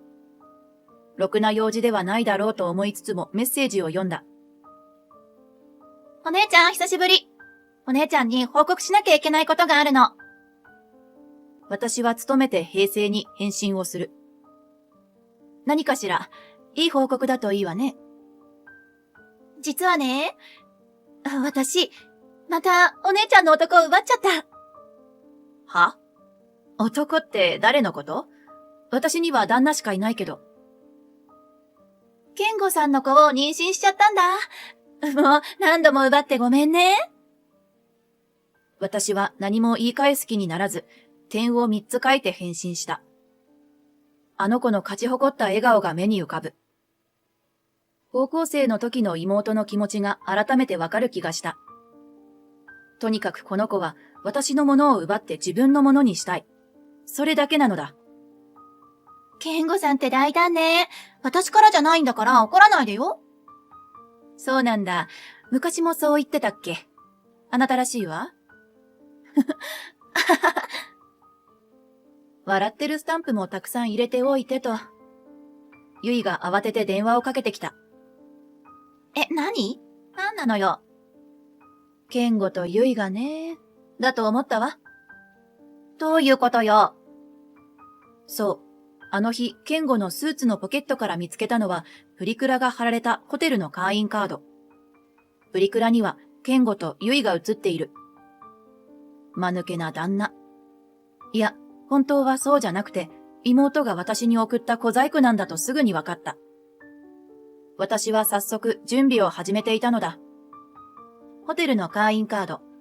ゆいでしょ？私に知らせようとわざと入れたのね。あなたがやりそうなこと。さすがお姉ちゃん。でも本当に私じゃなくて、健吾さんからなんだよ。信じてよね。どっちからなんてどうでもいいけど、ゆいからメールしたのは知ってるわよ。どうしてよ。自分で進行中の略奪を知らせておきながら、私が手をこまねいているとでも思っていたのだろうか。同じ部署で働いている時から、健吾の ID パスワードは私に筒抜けだ。そしてこのアホ男は、私が業務上、ごく当然にそれらを知っている。その意味がまるでわかっていない。そのパスワードを私用でも使い回しているのだから、私が不審にさえ思えば、あらゆる情報が簡単に手に入るのだ。そして、私がログインしている履歴にもまるで注意を払っていない。たっぷりある証拠はすべて私の手の内なのだ。私はすでに離婚の決意を固めていた。あの妹が奪おうとする旦那になんて未練のかけらもなくなった。あなたからお土産のお礼メールを送って、そこから二人でご飯食べに行ったんでしょ？初日で関係を持つのはどうかと思うけど、それより健吾と結婚したいの？別れてくれるの？まあ、健吾の子供を妊娠しちゃってるんだから仕方ないよね。あなたにあげるわよ、あんな男。本当？絶対返さないわよ。健吾が私と結婚した理由知ってるんでしょ？まあね。そう、知ってるわよね。私は何だって知っている。これは私が奴のデータから拾い上げた会話の記録。ねえ、なんでお姉ちゃんと結婚したの？そりゃ男は従順な女が好きだからだよ。へえ、じゃあお姉ちゃんのことが好きなわけじゃないんだ。当たり前だろ？あいつすっげえ俺の言うこと聞くから便利なんだよ。それにお願いすれば何でもしてくれるだろ？母さんの老後の面倒もあいつに任せて、その間に俺たちが愛し合う。最高だろ？何度思い返しても腹が立つ。そう。私はもうあの男とは離婚するし、一緒になりたいならどうぞお好きに。ああ、そう。お姉ちゃんは介護要員だったかもしれないけど、私は違うわよ。そう言って電話は切れた。さて、私が彼らの関係を知らんぷりしている理由はもうなくなった。こんな家にもう用はない。以前から身の回りの荷物はまとめてあったし、大きなものはトランクルームに預けてある。部屋探しだって進めていたのだ。数日間はホテル暮らしになるだろうが、すぐ落ち着く。私を介護要員として見ている義母と健吾とは一刻も早く縁を切りたい。私はあの男が帰ってくる前に手荷物をまとめて家を出た。そして弁護士経由で離婚の請求をした。スピード離婚し、慰謝料も請求。証拠は豊富に持っているのでちょろいもんだ。一人暮らしに戻って間もなく、再びゆいから連絡が来た。しばらく鳴らしておいてから、ゆっくりと通話ボタンを押した。もしもし？お姉ちゃん、助けてよ！あ、やっぱりね。早かったわね。大きな声でまくし立てるゆいは、どこか焦っているようだ。健吾のお母さんやばいんだけど、なんで教えてくれなかったのよ。略奪女に余計なことを教えるわけはない。どうやらすでにもう義母からの被害を受けているみたい。妊娠してるから一緒に住もうって言われて住んでるけど、花嫁修行だと言ってこき使われまくるし、家事だって嫁なんだからと全部押し付けてくるし。あらまあ。晩ご飯作ったら味付けが違うって言って捨てられるし、健吾にあげた服とかダサいって言って全部処分されるし。ほんとありえない。健吾のことは私が一番わかってるのって言うのよ。あらあらまあまあ。ちょっと聞いてるの？なんで教えてくれなかったのよ。知ってたら絶対に結婚なんてしなかったのに。ぬすっと竹々しいってあんたのことね。だってしょうがないでしょ？いつだってお父さんとお母さんはお姉ちゃんしか見てないし。私だって彼氏いたのにお姉ちゃんだけ幸せになるなんて許せなかったのよ。そんなの、はっきり言って全部彼女の妄想だ。うちの両親は子供を差別したことなんてない。勝手にそう思い込んで姉を攻撃するような妹が不幸せになっても自業自得である。それはそうと、義母からの被害なんてそれほどのものでもないじゃない、と聞きながら私は思った。私だって義母には悩まされたのだから。だが、電話口の妹の叫びはまだ続いている。それだけじゃないの？新婚旅行よ！略奪婚のくせに新婚旅行したのか。初耳だが、それは。お姉ちゃんがハワイなのに、私は温泉よ？ひどくない？それだけならまだいいけど、なんでお母さんがついてくるのよ？ずっと一緒なのよ、あの人。スマホが高感度すぎ。私の爆笑を残らず拾ってしまったようだ。妹はますますエキサイトする。さすがにお金がなくなってゆいは国内旅行だったみたいだが、私たちの新婚旅行は定番のハワイであった。手配は彼がしてくれた。仕事における事務処理はみんな私にやらせる彼が自分でするとは珍しいなぁと思ったが、深くは考えなかった。いざ出発、空港に着いて驚いた。私を呼ぶ女性の声がする。振り返ると義母がいた。お母さん、どうして？俺が呼んだんだ。は？なんで？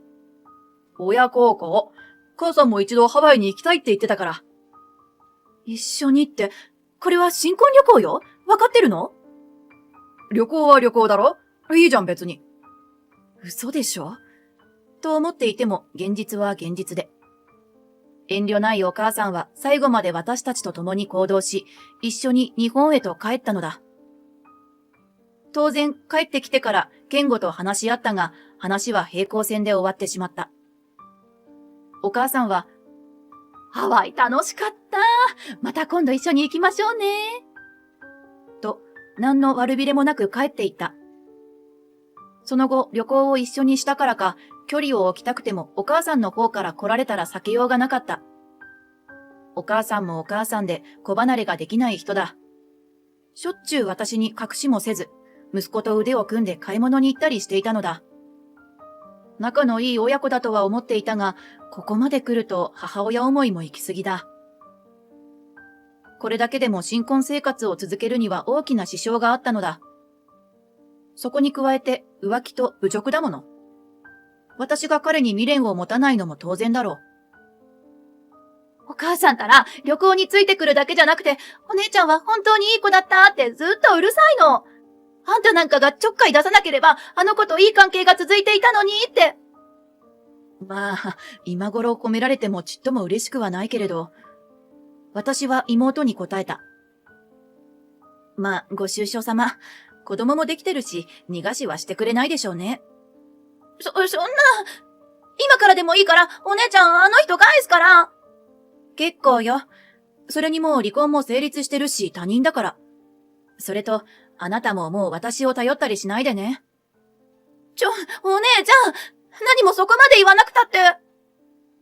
言われるようなことをあなたはしたのよ。ああ、そうそう。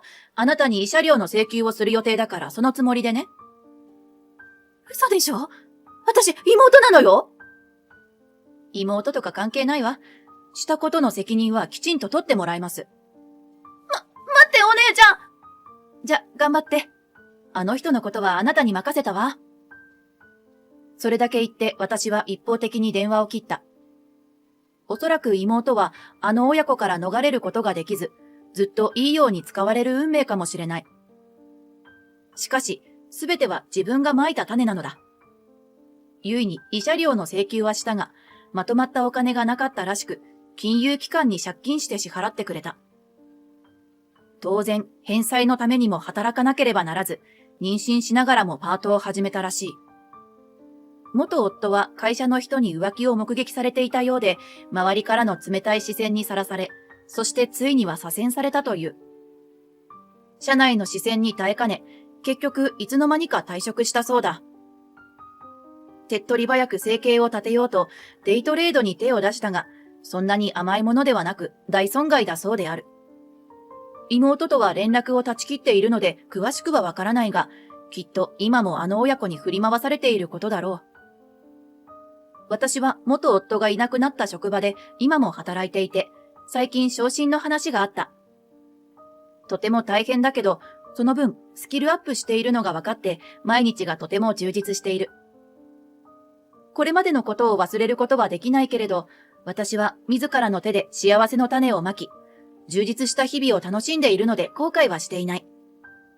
いつか幸せの花でいっぱいの未来を夢見て、私は今日も仕事に励んでいる。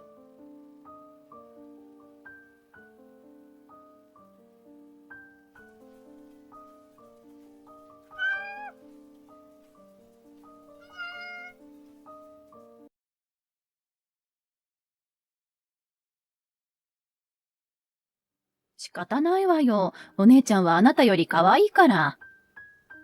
一体何がどう仕方ないというのか。恋人を寝取られた娘に、両親は心ない慰めを吐く。大丈夫だよ。君は強いから。僕なんかいなくてもやっていけるさ。10年も付き合ったのに、私のことを何も分かっていなかった彼氏にも、つくづく腹が立つ。仕方ないのよ。彼は医者にステップアップしたんだから、付き合う女もステップアップするべきだったのよ。ねえ。勝ち誇った顔で私に囁くのは実の姉だ。もう何もかもが信じられない。真っ暗な部屋で布団に潜り、消えてなくなりたいと、私はひたすら泣き続けるだけだった。だが、因果応報。ふざけた人たちの人生はふざけた結果にしかならないのだ。私は優香。動物病院の看護師として働く32歳だ。手のひらサイズのハムスターから、私と同じくらいの体重がある大型犬まで、診察のためみんながっちり抱え込むのが一番大事な仕事だ。生傷が絶えない、なかなかの重労働だ。それでも元気のなかった動物たちが回復していく姿を見るのは嬉しいし、飼い主さんたちにも感謝してもらえるこの仕事を楽しくやっている。何より、人よりもたくましいこの体を生かすことができるし、そんな私を誇りに思ってくれる夫がそばにいてくれるから頑張れる。しかし、8年前、元婚約者に裏切られた私は、人生のどん底にあった。自信なんてすべて失ってしまっていたのだった。8年前の24歳の時、私は小さな会社で事務員をしていた。骨太でちょっと運動するだけで筋肉がついてしまう私は、体型を維持するために運動をしつつも、筋肉がつくようなものは避けている。それでもそこら辺の男性よりもずっと力持ちで、大量のコピー用紙が届いた時などには、年中腰痛で悩んでいる中年男性たちよりも先に駆けつけて、室内に運び込んでいた。ゆうかちゃん、かっこいいけど、それじゃ彼氏ができないぞ。そうやってからかってくる人もいたけれど、下品な人のことなど気にしないようにしていた。だってその時の私には、中学時代から10年も付き合っている男性がいたのだから。中学の同級生だった京也は、今年医学部を卒業したばかりの研修医だ。勉強よりも体を動かす方が好きだった私と反対に、成績優秀だった京也は医師の道を選んだ。私は専門学校を卒業してすぐ働き始めたから社会人4年目だけれど、京也は社会人になりたて。僕が仕事に慣れたら結婚しようと、ちょっとしたプロポーズも受けている。少し気が弱いけれど、夢を叶えて臨床現場で働く京也を尊敬していたし、支えていきたいと思っていた。あの時までは。京也が医者になって初めてのお正月。お正月といっても三が日をだいぶ過ぎていたけれど、京也も私の実家に顔を出してくれた。中学からの付き合いである京也のことは、もちろん両親も知っている。ごくごく平凡な私が医者の彼氏を手に入れたというので、両親はご機嫌だった。いやー、まさか京也くんが医者になるとはね。いいのかい、こんな女らしさのない娘で。医者ならもっと可愛い看護師と付き合えるだろう。やだ、あなた。そんなこと言って別れちゃったらどうするのよ。はは、僕は中学の頃から優香さん一筋なので。京也くんったら。昔から我が両親ながら無神経な発言にはいちいちイラッとさせられる。でも京也は実にやんわりと交わしてくれる。そんな彼と結婚できることが私はただ嬉しかった。しかし平和なのはここまでだった。私の実家の闇は恐ろしく深いのだ。ただいまー。インターホンの音もなく、玄関から不機嫌そうな声がしたと思ったら、長い髪を気だるげにかき上げる女がリビングに現れる。ああ、優香もいるじゃん。お姉ちゃん？私の顔を見てにやりと笑う女。元い、私の血のつながった姉であるさやか。なんでお姉ちゃんが。なんでって、私の家なんだから当然でしょ。確かにここは姉の実家だから姉がいてもおかしくない。でも私は姉を避けるために三が日を避けたのに。すると母がポンと手を叩く。ああ、優香に言い忘れていたわ。お姉ちゃん離婚して戻ってきたのよ。え？あちらのお母さんがお姉ちゃんにひどいことしてくるんですって。孫ちゃんも後取りだからって取り上げられて。ああ、お姉ちゃんかわいそう。目を潤ませて訴える母の隣で、父も神妙な顔をしてうなずく。本当に？いぶかしげに姉を見るけれど、姉は私に興味はないようで、私の隣にいる京也を興味深げに見た。ところで、その人は優香の彼氏？彼は、さやかも知っているだろ？優香が中学から付き合っている京也くんだ。春に医学部を卒業して医者になったんだぞ。ちょっとお父さん。医者？あまり姉に彼の情報を与えたくなかったのに、父が得意げにベラベラと語り出す。へー。姉が口元に手を当て、ねっとりした目で京也を眺める。京也くんお医者様になったんだ。ね、私のことを覚えてる？もちろんです。優香さんのお姉さんですから。ほんと？嬉しい。にっこり笑う姉に、京也があからさまに顔を真っ赤にして動揺する。私が10年付き合った彼の顔も名前も覚えていなかったのに、医者と聞いた途端このありさまだ。ああ、だから嫌だったのに。私は目の前の光景に頭がズーンと痛くなった。筋肉質で見た目も男っぽい私と違い、二つ上の姉は華奢でパッチリとした目が印象的で、リカちゃん人形のように可愛らしい女性だ。子供の頃から天使のように可愛くて、私が生まれた後も両親の愛の9割は姉に注がれていた。もちろん異性がほっとくわけもなく、ずっと男に困らない人生を送ってきた。中学では北中のアイドル、高校では南高のマドンナと二つ名までついていた。自分の顔面偏差値の高さを幼い頃から自覚していた姉は、我が家では女王として君臨し、悪いことをしても、私は可愛いからいいの、と真顔で答える人間だ。私の誕生日に、私の苦手なイチゴのホールケーキが並ぶのは、姉がショートケーキが好きだから。熱を出した私を祖父母に預けて、姉と両親だけで沖縄に行ってしまうのも、姉が行きたがっていてかわいそうだから。姉は大学に行ったのに、私は簿記が学べる専門学校しか選択できなかったのは、姉の分しか学費が出せないから。我が家の最優先事項はすべて姉で、両親は私を邪魔者扱いするわけではないけれど、興味もないようだった。そんな私を選んで、10年も付き合ってくれた京也のことが、唯一の心の拠り所だったのに。同級生に、姉の方じゃなくて妹で妥協したのかよ、とからかわれても、ずっと私の隣にいてくれた彼が本当に大好きだった。両親は私と京也が付き合い始めは全く興味がなかったくせに、彼が医学部に進学した途端、急に私が目に入るようになったらしく、さすが私たちの娘、とやたら持ち上げてくる。正直気持ち悪かったけれど、両親が私の目を見て話してくれるようになったのは少し嬉しかった。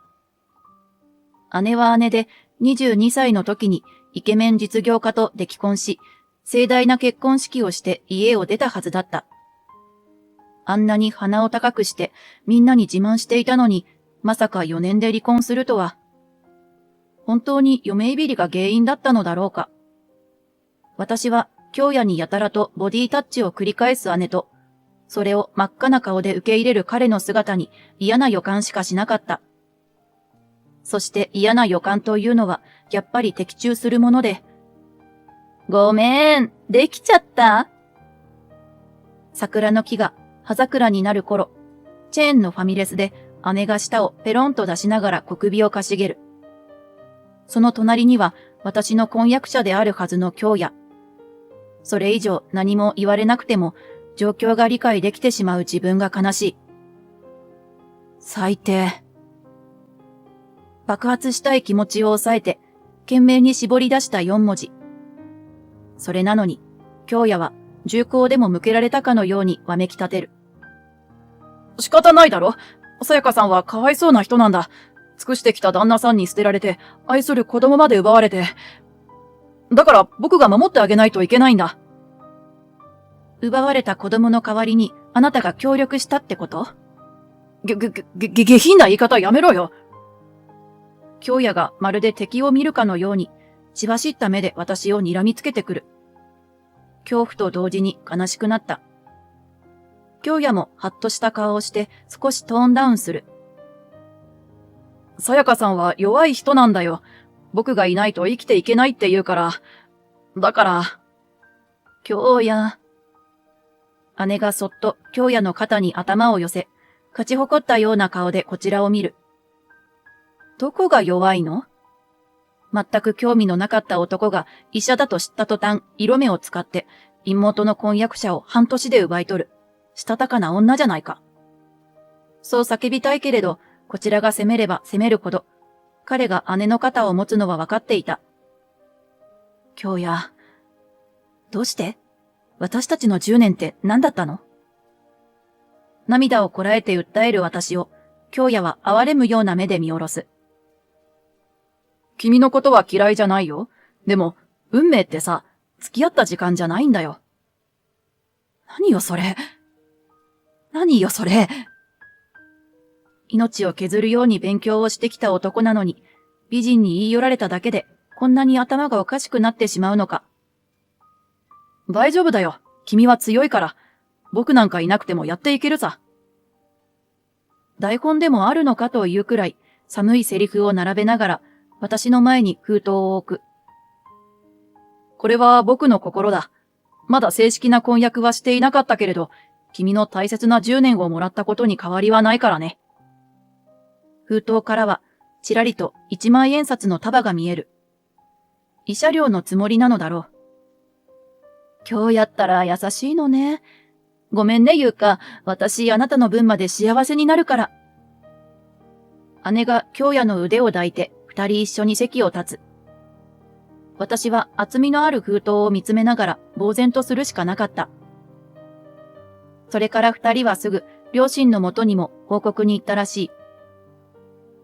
さすがの両親も少し戸惑っていたけれど、娘が医者の嫁に行くのは変わらない。しかも、溺愛していた娘が再び幸せを手に入れたのだ。仕方ないわよ。お姉ちゃんは可愛いから。姉を咎めることなく、私のフォローをすることもなく、当然の結果だというように両親が言い放つ。そう、仕方ないのよ。京也は医者にステップアップしたんだから、付き合う女もステップアップするべきだったのよ。ねえ。私の耳元でそう囁く姉が化け物にしか思えなかった。もう何も信じられない。私はすっかりすべてが嫌になり、引きこもるようになった。仕事も辞め、わずかばかりの慰謝料と失業手当を切り崩しながらアパートに引きこもった。このままいなくなってしまいたいとさえ思った。でも、そんな心とは裏腹に、私のお腹は毎日きちんと空腹を訴えた。こんな時にまでお腹が空く自分が恨めしかった。でも、ある日ふと思った。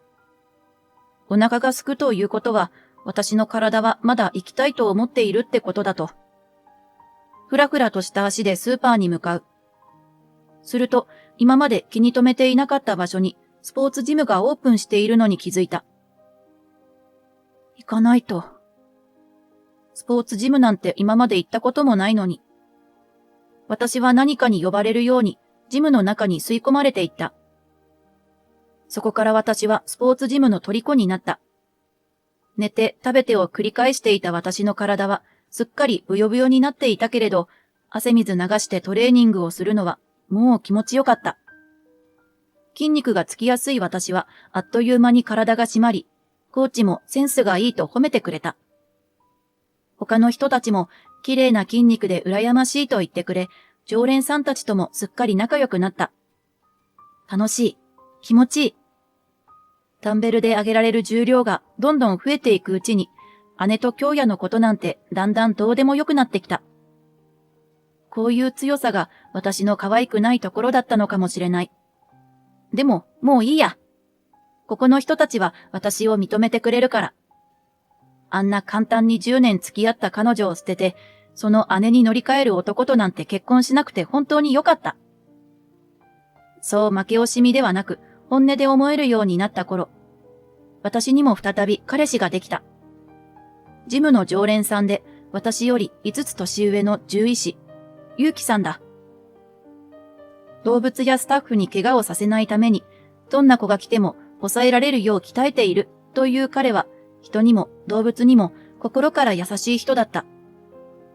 彼には私の婚約破棄のことも伝えたけれど、自分のことのように怒ってくれた。婚約破棄から3年後、私はゆうきさんと籍を入れ、動物看護師の資格も取り、ゆうきさんのクリニックで働くようになった。姉にはもちろん、親にも結婚の報告はしなかった。そして婚約破棄から8年後。結婚生活は順風満帆で、夫の動物病院の評判も花丸。子供も生まれ、人生で一番幸せな時間を過ごしていた。8年間、実家とは全く接触しなかったし、彼らも全く私に興味を示さなかった。そんなある日、少し大きめのホームセンターにあるペットショップに用事があり、駐車場を降りると、あれ、ゆうか？と聞いたことのある女性の声がした。まさか。恐る恐る振り向くと、そこには一生会いたくなかった人物。姉が立っていた。その隣には黒縁のメガネをかけた小学生くらいの男の子が一人。やだー、めっちゃ久しぶり。京也と結婚する前に会って以来じゃない？まるで旧友に会ったかのように姉はキャッキャとはしゃぐ。思わず固まってしまった私を見て、男の子が不機嫌そうに尋ねる。誰？ああ、この人は優香って言って、ナイトのおばさんよ。前に話したでしょ？ママにはかわいそうな妹がいるって。姉の言葉から察するに、この子はあの時お腹に宿っていた子供。つまり私の甥っ子らしい。名前は、ナイト？ナイトって、騎士のナイトということだろうか。甥いは姉の言葉を聞くと、なぜかとても愉快そうに私を見上げた。ああ、あれね。頭が悪くて大学も行けなかったおばさん？お金も学歴もないとか哀れ。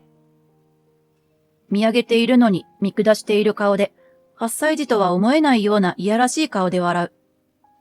その態度に、さすがの私もカチンとくる。は？思わず出た低い声で、彼の40センチ上から圧をかける。今、なんて言ったの？え？もう一回言ってもらえる？まさか大人の女性で、しかも社会的弱者だと思っている人間が挑発に乗ってくると思わなかったのだろう。甥いが笑みを引きつらせながら目をキョドキョドさせる。確かに昔の私だったらヘラヘラ笑って受け流したと思う。でも今の私は違う。私を本当に大切に思ってくれる家族がいるから。何も。ふざけないで。一度言った言葉は取り消せないの。そんな常識、ママに教わらなかったの？とんでもない親ね。ちょっと。私の強気な態度にあっけに取られていた姉も、自分がけなされたと気づいた途端、一気に鬼の顔に変わる。なんなのよあんた。子育てもしたことないのに偉そうに。謝りなさい。嫌です。はぁ？私も子供がいるけど、人を傷つける言葉は簡単に吐いてはダメだとちゃんと伝えているわ。は？あんた結婚したの？姉は面食らったような顔をしながらも、すぐにいつもの調子に戻る。へえ、よかったわね。あなたみたいな子でももらってくれる人がいて。そうなの。私にはもったいないくらいの人で。それよりお姉ちゃんは？運命の相手だった京也くんとは相変わらず仲良し？医者の嫁として頑張っているのよね。もちろんよ。私の問いかけになぜか姉は口ごもる。甥も父親であるはずの名前を聞いた途端、暗い顔をしてうつむいた。何か地雷を踏んだのだろうか。不思議に思いながら口を開けようとすると、誰か捕まえて！遠くから女性の叫び声が聞こえた。それと同時にガチャガチャと音を立てながら何かがこちらに走ってくるのが見える。犬だ。しかも大型犬が誰も持っていないリードを引きずりながらこちらに突っ込んでくる。真っ先に動いたのは姉だった。キャーっと悲鳴を上げたと思ったら、自分の息子を突き飛ばして自分だけ逃げていった。尻餅をついた甥は立ち上がれず、彼と同じくらいの大きさの犬が襲いかかってくるかもしれない事態に真っ青な顔で固まっている。しかし、寸前のところで私は犬のリードをつかみ、巨体の捕獲に成功した。大丈夫？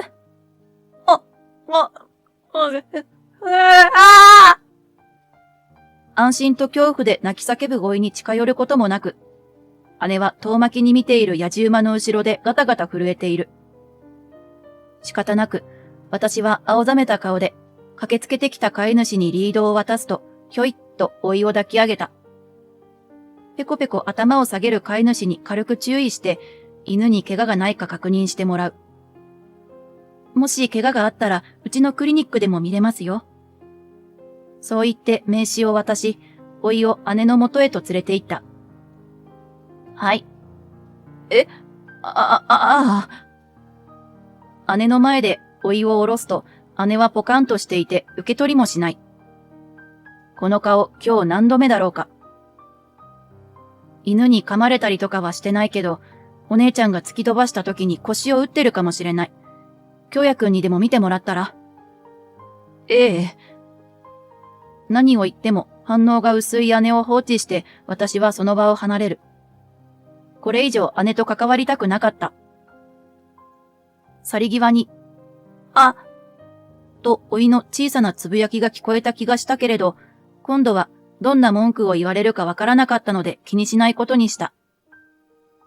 ペットショップで用事を済ませながら、姉の前で動物病院の名前を出したのはまずかったかもしれないとちょっと思った。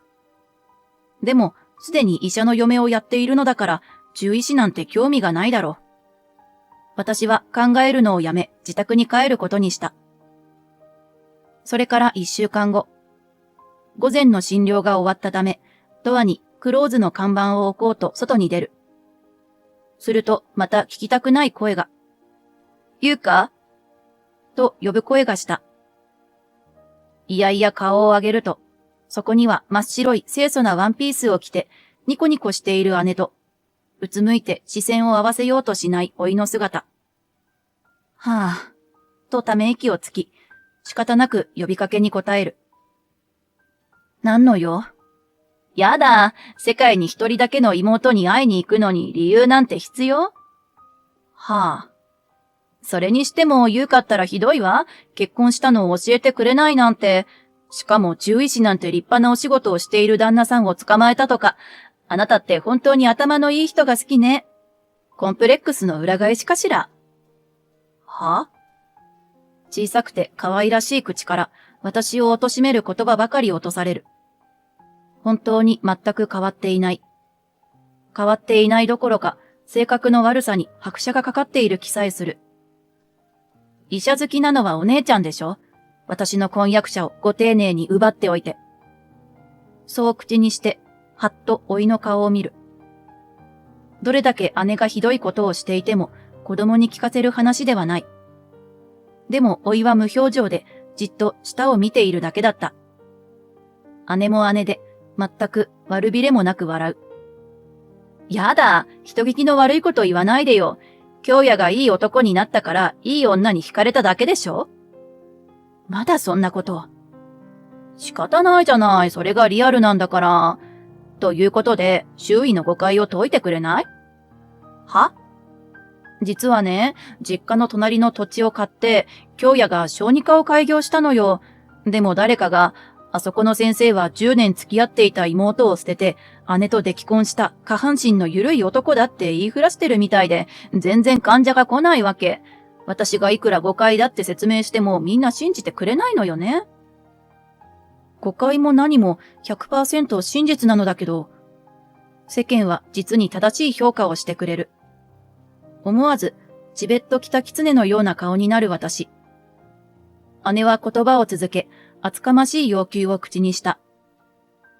だから、あなたからみんなに説明してくれない？は？何を言っているんだこの人。大した手間はかけないわ。私が姉の運命の人と間違って付き合ってしまっただけで、二人は純愛だって話してくれるだけでいいの。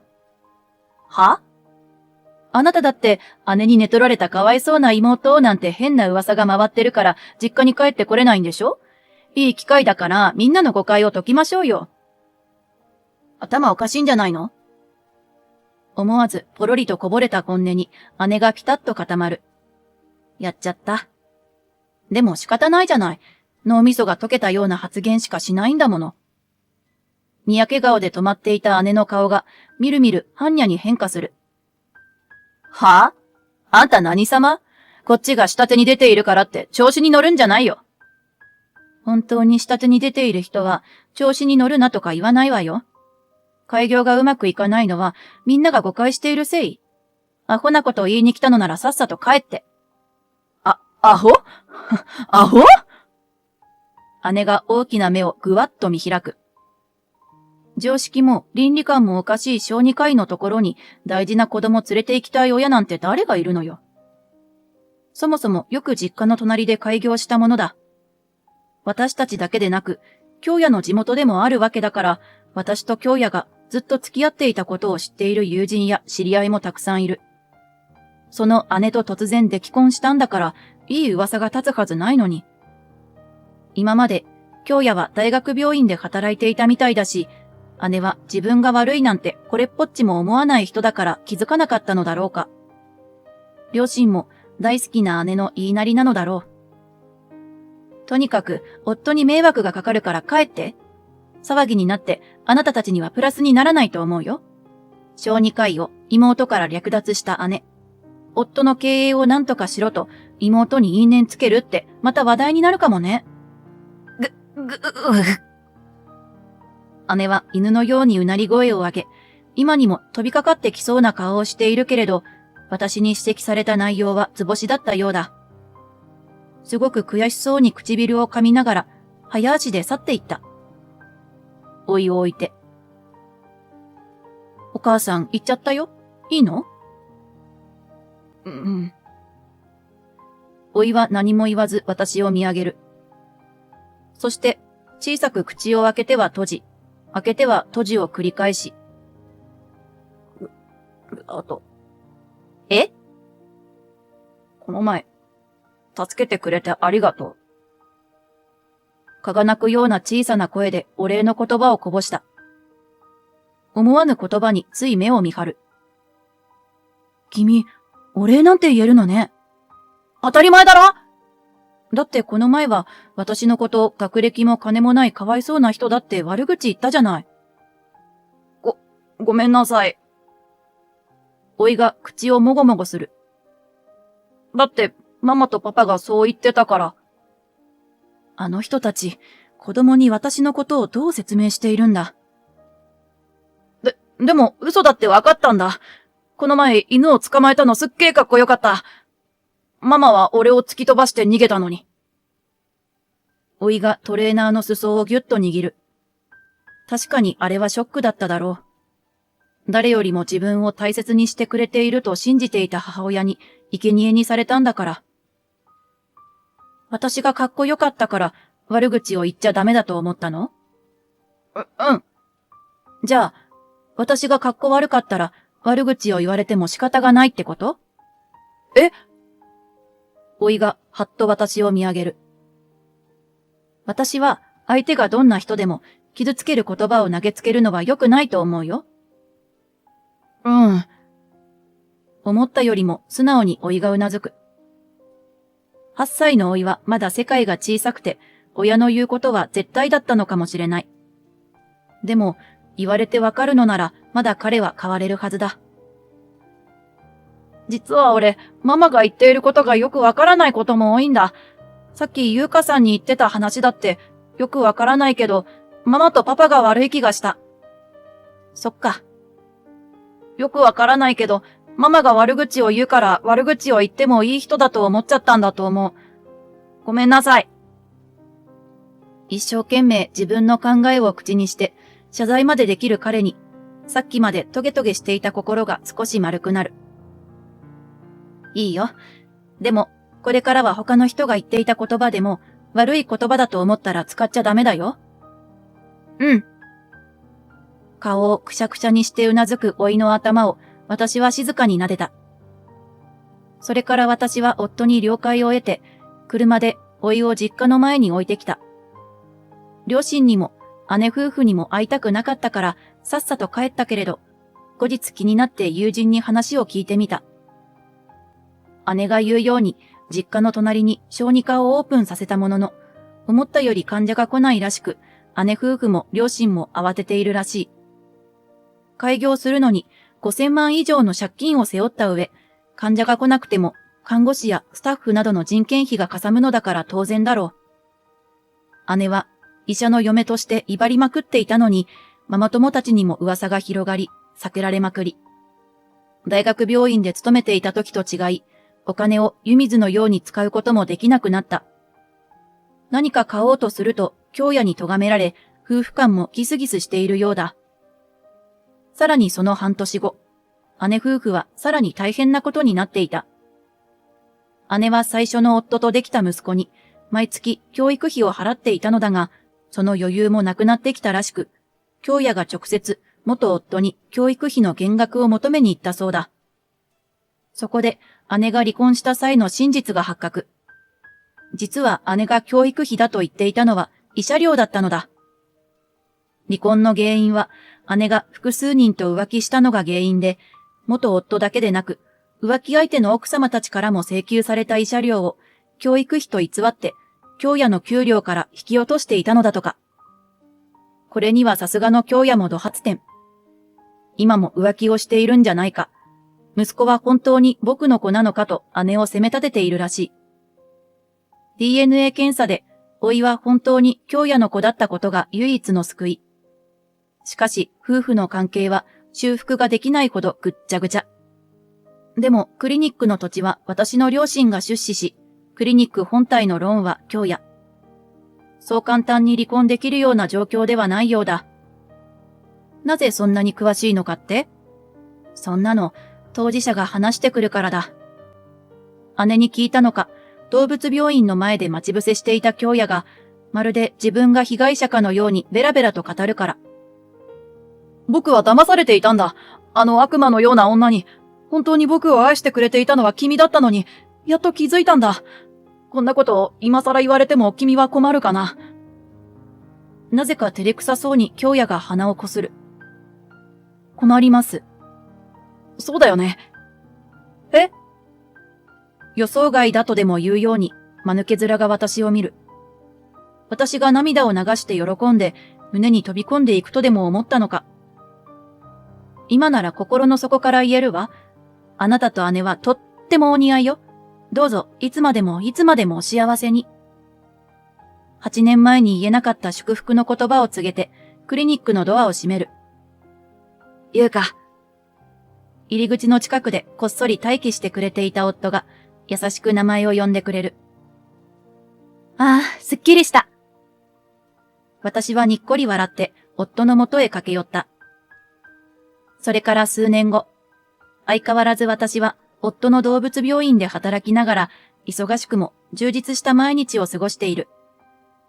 姉夫婦も両親もボロボロみたいだけど、中学生になった甥はそんな環境の中でも強く生きているのが救いだ。あれから時々一人で動物病院にやってきては、掃除や備品整理を手伝ってくれる。優香さんがあの時叱ってくれたから腐らずにやってる。いつか優香さんみたいに強い人になりたい。そう話してくれる彼に、ちょっと恥ずかしさを感じつつも、血のつながった甥に認めてもらえるのは嬉しかった。あの時、人生を諦めないで本当に良かったと思う。相変わらず筋肉質だし、女性らしさとはかけ離れていると思う。でも、私を大切にしてくれる家族のためにも、私は私に自信を持って生きていくつもりだ。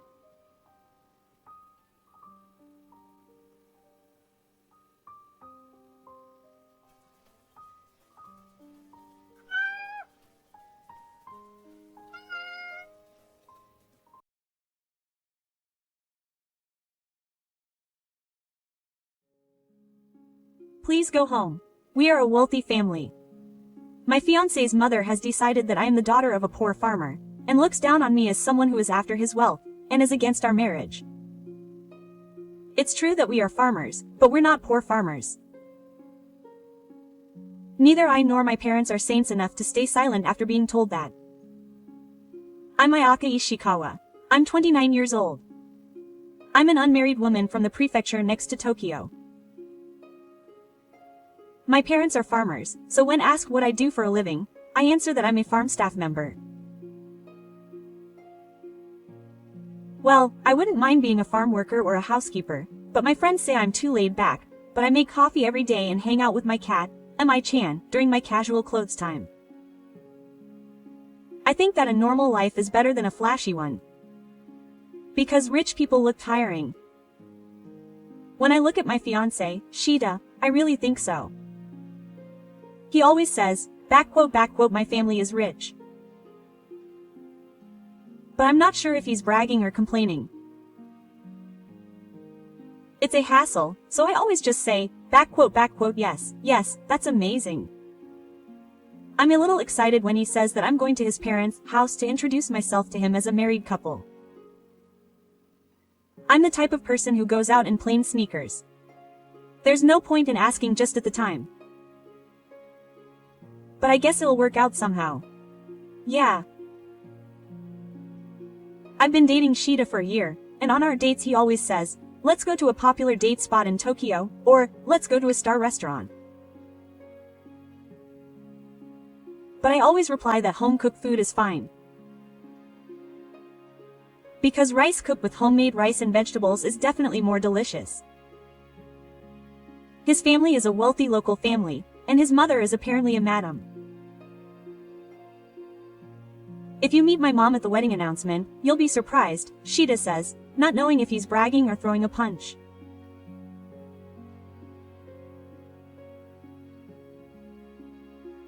No, I'll be surprised if you call me mom even though you're almost 30. After I said that, Chinaku started calling me mom, and I think that's so honest and cute.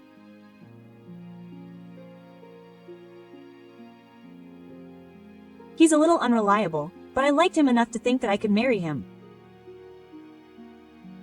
Right. On the day of the wedding announcement, I arrived at Shida's parents' house, until I went to his house and met his mother. The gate was so big that I thought it was a movie set. To be honest, isn't this kind of thing called bad taste? Shota's mother, who greeted me at the entrance, is named Reko. The reason I know her name is because she introduced herself as Reko, writing unusual, and saying, call me Reko. I thought she probably doesn't want to be called mother, even after getting married.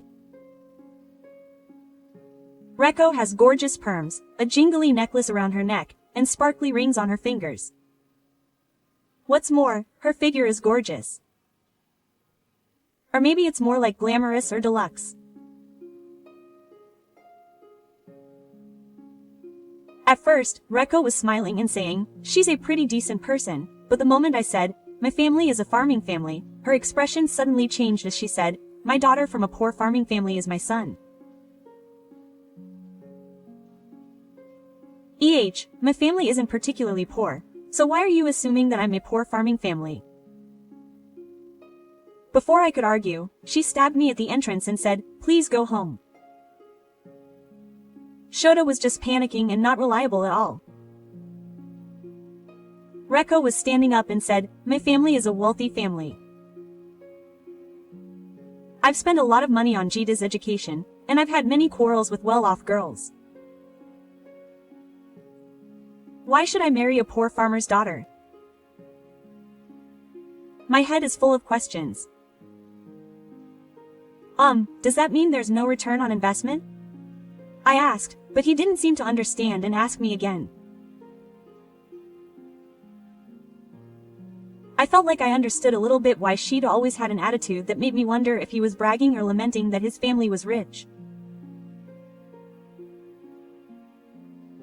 After that, Moriko's rampage didn't stop. Quote, I can't give our family's assets to someone like you. She started saying. No, I'm not after the family's assets or anything. When I replied, poor people are so shameless. She was in full hysterics. We couldn't talk at all. Shida said, Aya, please hold on a bit. I'll tell your mother later. I whispered, but I was sure that Reko wouldn't listen to her son. Then Reko pointed at my favorite handmade tote bag and said, I'm embarrassed to have such a shabby bag. I grabbed the tote bag and threw it on the floor. Wait a minute. That's the one I made. It's unthinkable to throw it on the floor. As a human being. I glared back at Reko and she said, oh, what a rebellious look. She was laughing, but she was completely crazy. As expected of Akko. Nishida finally spoke up to tell her to stop, but it was too late. I felt more and more that Akko and her daughter might not be able to be together. I especially couldn't stand the way she called me, Mom. Reko escalated further and said, I won't accept the marriage, so get out right now. And pushed me to the entrance. Shida apologized, saying, I'm sorry, Aya. But somehow I didn't care anymore. On the way home, I saw that my bag was dirty and my heart clenched. I had worked so hard to embroider a picture of my pet cat, Mi-chan, but the white part of the cat, Mi-chan, was stained and I felt sad. It was my favorite. When I got home, my parents were waiting for me. How was Ayaka? My father and mother know that I went to my fiancé Shota's house today. They neither support nor oppose marriage, but they think it's fine if their daughter can be happy. I don't think there will be marriage. When I said that, my father had a complex look on his face, as if he was surprised, happy, and sad. My mother shouted, What do you mean? I thought it was my boyfriend's turn to come to greet us next. I guess my mother was already thinking about the secret. My family is a farming family, but my father was originally a science major and developed an app that I don't really understand during his university days, which apparently sold to a company and earned him a lot of money. My father has always believed that the best way to work is to work with sweat on his brow, and when he came to experience farming, he met the mother of a farming girl, fell in love at first sight, proposed to her passionately, and got married. My father is a small and skinny guy, 168 centimeters and 55 kilograms, and it seems that this has been a complex for him since he was 4 years old. On the other hand, my mother is quite large, 173 centimeters tall and weighs 80 kilograms. I think my mother is pretty beautiful if she diets and puts on makeup, but she has no interest in that at all. She is a powerful and soulful person who is always sweating and enjoying brain work. My father married my mother, and in order to help my mother, who is a farmer, he developed a smart cultivation system equipped with AI, using the programming skills he had acquired in his student days. He realized the optimization of water and nutrients using AI, and it became possible to grow crops efficiently. I don't really understand the difficult parts, but it became possible to grow crops efficiently without relying on farming experience. The system that was installed as a prototype at our farm spread to neighboring farmers and became popular nationwide, reducing the labor burden on farmers and improving the yield and quality. We were noticed by farmers and companies all over the country, so we are not poor farmers, but quite wealthy farmers. My father and mother respect each other and became rough. We are still very close. I love my parents, and if I were to get married, I wanted to be a couple like them. Well, it looks like that will be delayed, but the next day, Sheeta contacted me and said, "Mother is still angry." That's a sign of misfortune. I'm still angry too. I didn't say it because it was too much trouble. And it's no use if Reko grabs the phone from Sheeta and some poor guy comes crying to him. Sheeta has a more suitable girl, so break up. And he declared the forced end. Something inside me snapped. Ah, that's enough. When I yelled out that it was fine, Reko and Tai yelled something in a panic on the other end of the phone. I wonder if they thought I would cry and beg for them. You'll get what you want. It's not like I wanted to get married at all costs. I was in full-blown rage mode, so I yelled out, "Is being rich really that great?" And hung up the phone. My parents looked at me worriedly, so I'm sorry. I told them that marriage was out of the question after all, and briefly explained the situation. Ah, what are those people doing? Making fun of my daughter. When my big mother gets up, she is very impressive. If I say I'm a farmer's daughter, I'm assumed to be a poor farmer. My father sighed a little sadly. It's because farmers work hard that we can eat delicious food. That boyfriend's family owns about 10 restaurants, so they call themselves wealthy. Isn't he just a nouveau riche? My mother's harsh opinion was that it was the Horikawa group. Ah, my father told me that the Horikawa group must have directly delivered our vegetables to the president of that company at their request. All of the restaurants there have contracts with us. The owner and president were my high school classmates. The world is surprisingly small. My anger subsided a lot when my parents got angry with me. I didn't hate Shota, but it just wasn't meant to be. That day, I was visiting a certain restaurant with vegetables to deliver in a light truck. Was this restaurant Shota's restaurant?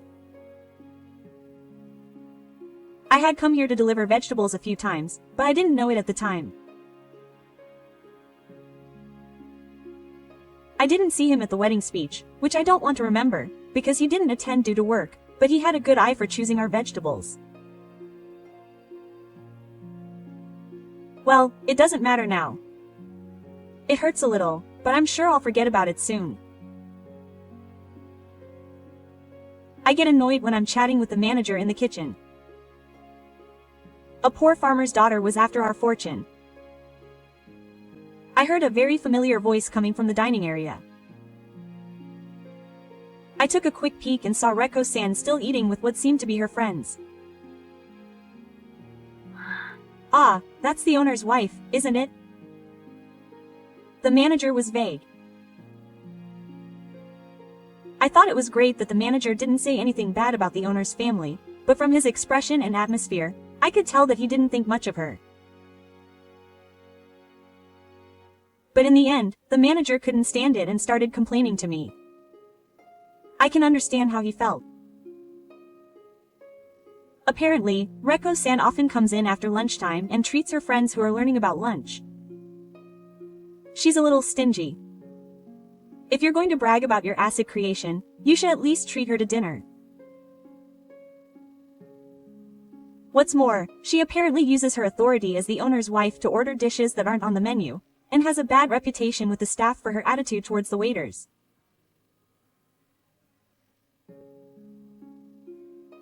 Reko-san continues to talk loudly about her bravery, saying that she came to her wedding speech in shabby clothes and had a dirty tote bag, so I slammed her to the floor. The humiliation and sadness of that day come back to me. Wow, that young lady is so mean. The manager muttered this without knowing that the young lady was right in front of him. Ah, that young lady is me. Oh, the poor farmer's daughter you were talking about earlier is me. Yes, the manager's loud voice echoed from the kitchen to the dining area. The restaurant manager knows that we are not poor farmers, and that we are contributing to agriculture with I, and that we are famous not only among local farmers but also nationwide. You're being a bit noisy. Manager. Did he think that I was interrupting his story? Reko-san stood up and looked into the kitchen. Oh, what are you doing? Normally, if you notice that the person you've been talking about behind your back is there, you'll feel awkward, but of course Ko-san didn't. Moreover, I'm wearing a hat with the farm's name on it and I'm wearing the delivery style of a farmer. What was your name again? I'm a delivery person. Oh, this store buys from such a poor farmer? Even so, it must be hard for a poor farmer to support their family. And he said that with a very condescending tone. No, I'm doing it because I like it. What's with that attitude? You approach my son with the aim of his fortune. There's not a single millimeter of truth to that, but I'm not aiming for him and I'm not approaching him. It was Shida who came to me with the nappa when I was drinking with my friends at the izakaya. You showed off your familiar dying in an unexpected place. What the hell? You were just trying to flirt with me, weren't you? I'm sure you were just trying to impress me. We're no longer trading vegetables from a place with a girl like you. I'd be horrified if you put a bug in it. What would you say to write something to my house? The restaurant manager was flustered by this. Wait a minute.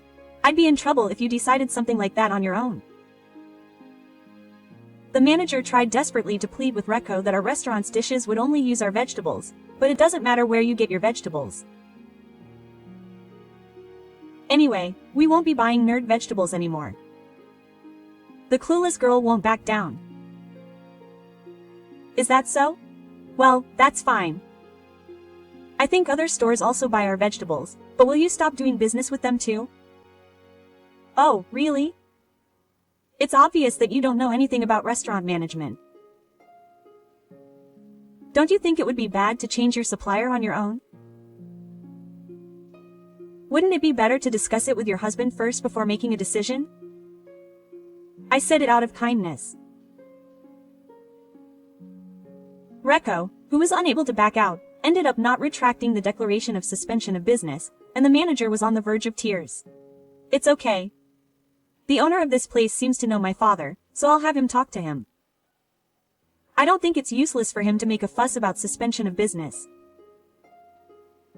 When I said that, the manager patted his chest in relief. I have no intention of buying that woman's store, but the manager and the customers are innocent. I see. Thank you. I will live here without disappointing my customers. Thank you.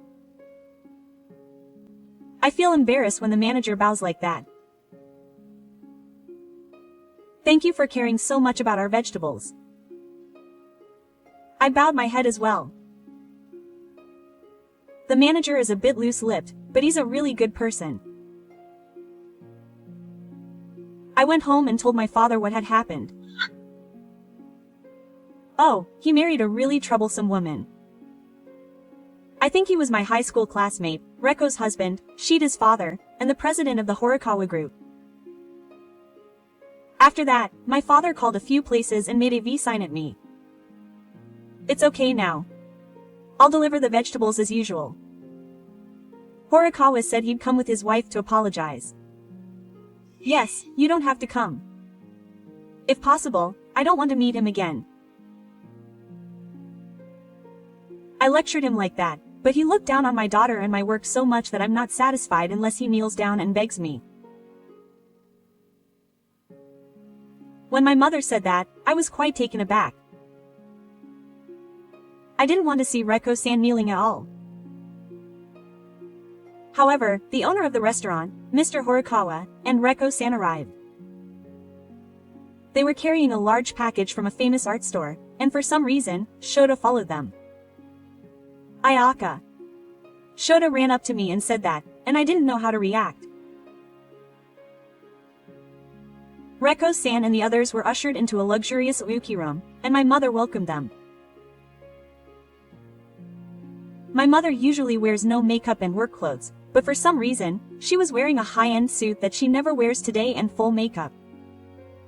She was probably competing with Reko-san's gorgeousness after hearing the story from me. My mother is over 60 but looks very young.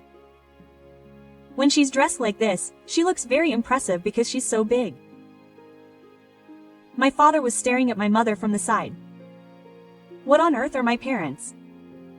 Reiko-san was surprised by her mother's appearance, and seemed to be anxious about being led into a luxurious room that was 100 times more luxurious than she had imagined. I think she thought it was a poor farmer's office. Quote. Thank you, my mother and Yukimuro said, dismissing him, and he didn't have his usual energy. When I asked him if he thought I was poor, how is it? President Horikawa bowed deeply and said that my wife was truly sorry. So this is Shida's father. His wife's child is big, just like ours. But my father is a farmer, so he's a bit bald, but he doesn't have a big belly and looks much younger than Ikuda's father, who has become less aggressive. Why are you apologizing? Reko shouted next to me. No, I thought you came to apologize. What did you think you were here for? Shida's father said in a stunned voice. Reko, you looked down on me, didn't you? You said that the daughter of a poor farmer approached my son in hopes of getting his fortune. Did I say that? Maybe she thought the atmosphere was bad. It seems that Reko decided to cover it up. Her flustered expression was kunikata. My father said proudly. Thankfully, housewives all over the country praise our vegetables. That's right, Mom. Ayaka's Ishikawa farm is amazing. The system developed by Ayaka's father produces safe and delicious vegetables at low cost, and contributes to solving the aging population and labor shortage, helping farmers all over the country. Wow, if that's true, I looked into it. I'll ignore the part where you say Mom again. Our restaurant has a good reputation, and it's largely thanks to the vegetables we use from Ishikawa farm. And you're trying to change our supplier without permission. Are you trying to ruin our restaurant? What? Question mark. And it seems like you said something outrageous to Ishikawa's daughter. What? No, that's what President Horikawa said after sighing deeply. Ishikawa farm is far superior to us in terms of total assets. What? I've realized that you're nothing but an outsider to my restaurant and my son. That's so mean. I spoiled him because he was much younger. I was wrong, but I'm thinking about getting a divorce. Oh, really? Reko-san is that young? I thought she was older than my mother. Oh, how old is your wife? Wow, I have a feeling that my mother, who doesn't read the atmosphere, will say something unnecessary. She's 6 years younger than me. She hasn't worked outside since she got married, and I'm embarrassed that she's so naive at her age. 6 years younger than my father's classmate, Horikawa-san, that means she's 53 years old. That's 10 years younger than my mother. Oh, well, she's 10 years younger than me. I thought she was older. See, my mother said something unnecessary after all. I don't like it. Are you over 60? Why do you have such beautiful skin? Well, you make our vegetables taste good every day. It's because you work under the sun, sweating, my mother says proudly. My mother certainly looks young enough to be in her 40s. Her healthy and soulful body and face are fine, but not wrinkled. Reko-san's shoulders slumped in despair after receiving such mysterious damage. Is it just me, or does it seem like my mother is more shocked by her luck and her youthful appearance than by the fact that her husband told her he was thinking of divorce? but I thought she probably spends a lot of money on beauty on a daily basis. And the most important thing is to be stress-free. My beloved husband and daughter. And my favorite job. My mother smiled. And then her expression changed in an instant. That's why I can't forgive you for making my work and my daughter into a horse. My mother, who originally had a low voice, said this while glaring at Ree-san with a sharp look in her eyes. Even I'm scared. Ire-san was scared and took a step back. When I suddenly looked at my father, he was cheering me on with a fist pump, saying, "Go, Mom, go," without making a sound. At that moment, my parents suddenly stood up. "Please let me work on this farm." I was surprised that he was also the type who didn't read the atmosphere, and I wanted to know what it's like to work with expectations. If you accept me, I would like to propose to you again in a colorful way. Please. I said this and bowed down to my father and mother. Hey, what are you doing? Beko-san was flustered, but if that means you can forgive this time, I'll ask you too. Even Shida's father, President Horikawa, bowed his head. This is getting complicated. I held my head in my hands, but it's fine. Everyone except my father was surprised by my mother's words of easy acceptance. That's right. If you can work hard for us for 6 months, I'll consider marrying my daughter. He's just as condescending as Reko-san. No, 6 months is too short. It's a year. Or my father who extended the period. Were you really Reko-san's parents? If you work hard at our vegetable store for a year, your husband might reconsider the divorce. Let's keep it Reko-san. I think Reko-san was probably more shocked by her older mother looking younger than her than by her husband telling her he was thinking of divorce, and forgot about the divorce announcement.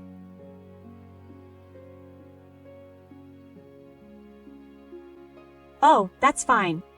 You should struggle a little. President Horikawa is very enthusiastic. Shiruko said to her mother, "I'm not going to work," and she said, "If you work hard for a year, you'll look younger the longer you work."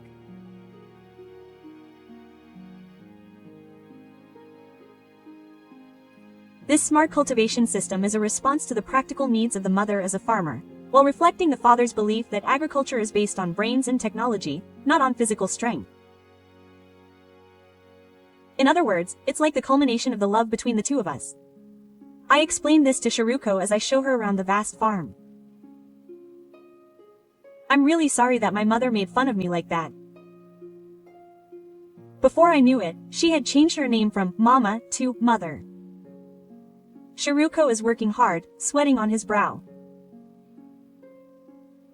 Not only that, but most people nowadays have smartphones, don't they?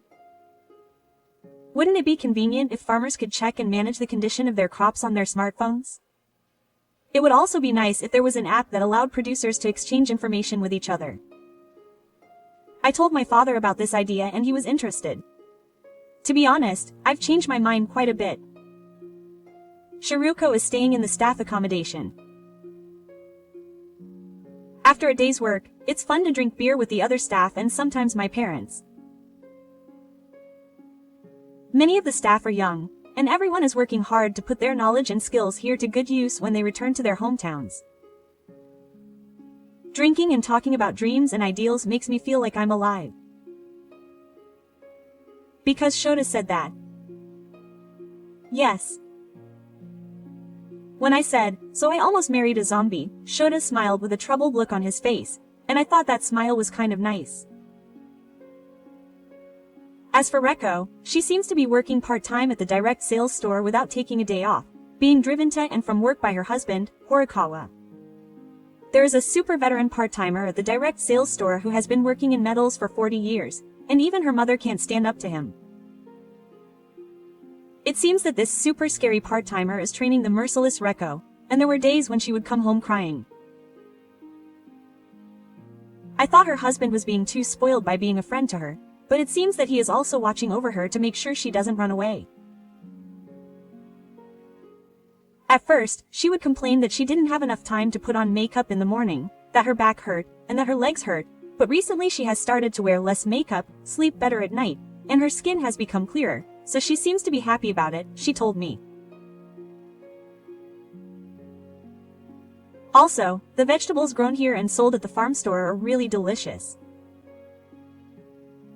I don't really understand it myself, but when I heard that, I almost cried. I still can't forgive Reko-san, and I don't think I'll be able to call her my mother in the future, but I've started to think that I could forgive her just a little, just a little. Ruko-san apparently gave her husband a tie as a gift with her first paycheck. Wow. Noreko-san might have been trying to appease him to avoid a divorce, but Shida-san's father was very happy. Shida declared, covered in sweat, "Ayaka, I'll try harder." I think he's gotten a little tanner and a little more manly since he started working here. My parents' opinion of Shida is also improving day by day.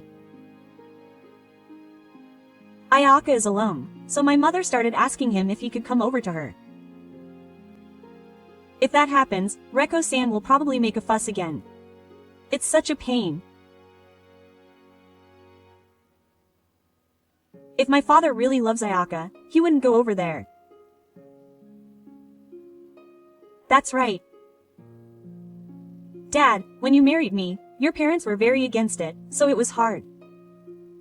Marry an older farmer's daughter. And there's no way he'd go over there.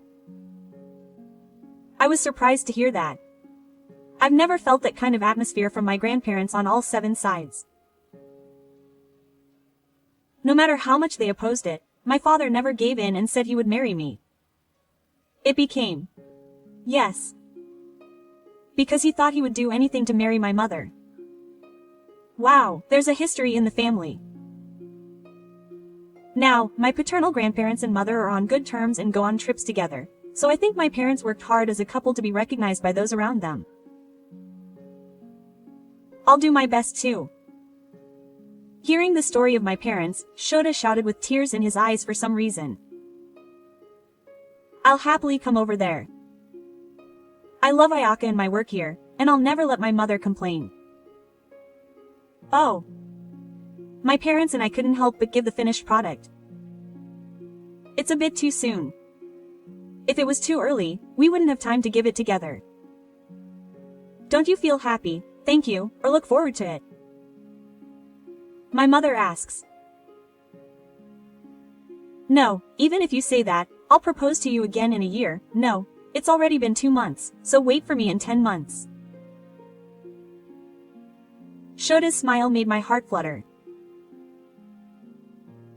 I realized that I've loved Shota much more since the day I went to introduce myself to him. It's like the rain makes the blood clot. That's what my father said. It's true that if Reko hadn't opposed us like that on that day, things might not have turned out so happily. That doesn't mean I feel like thanking Reko, but I want to be a couple like Ayaka's parents. Yes, me too. It's up to us from now on. But the future is definitely bright. Probably.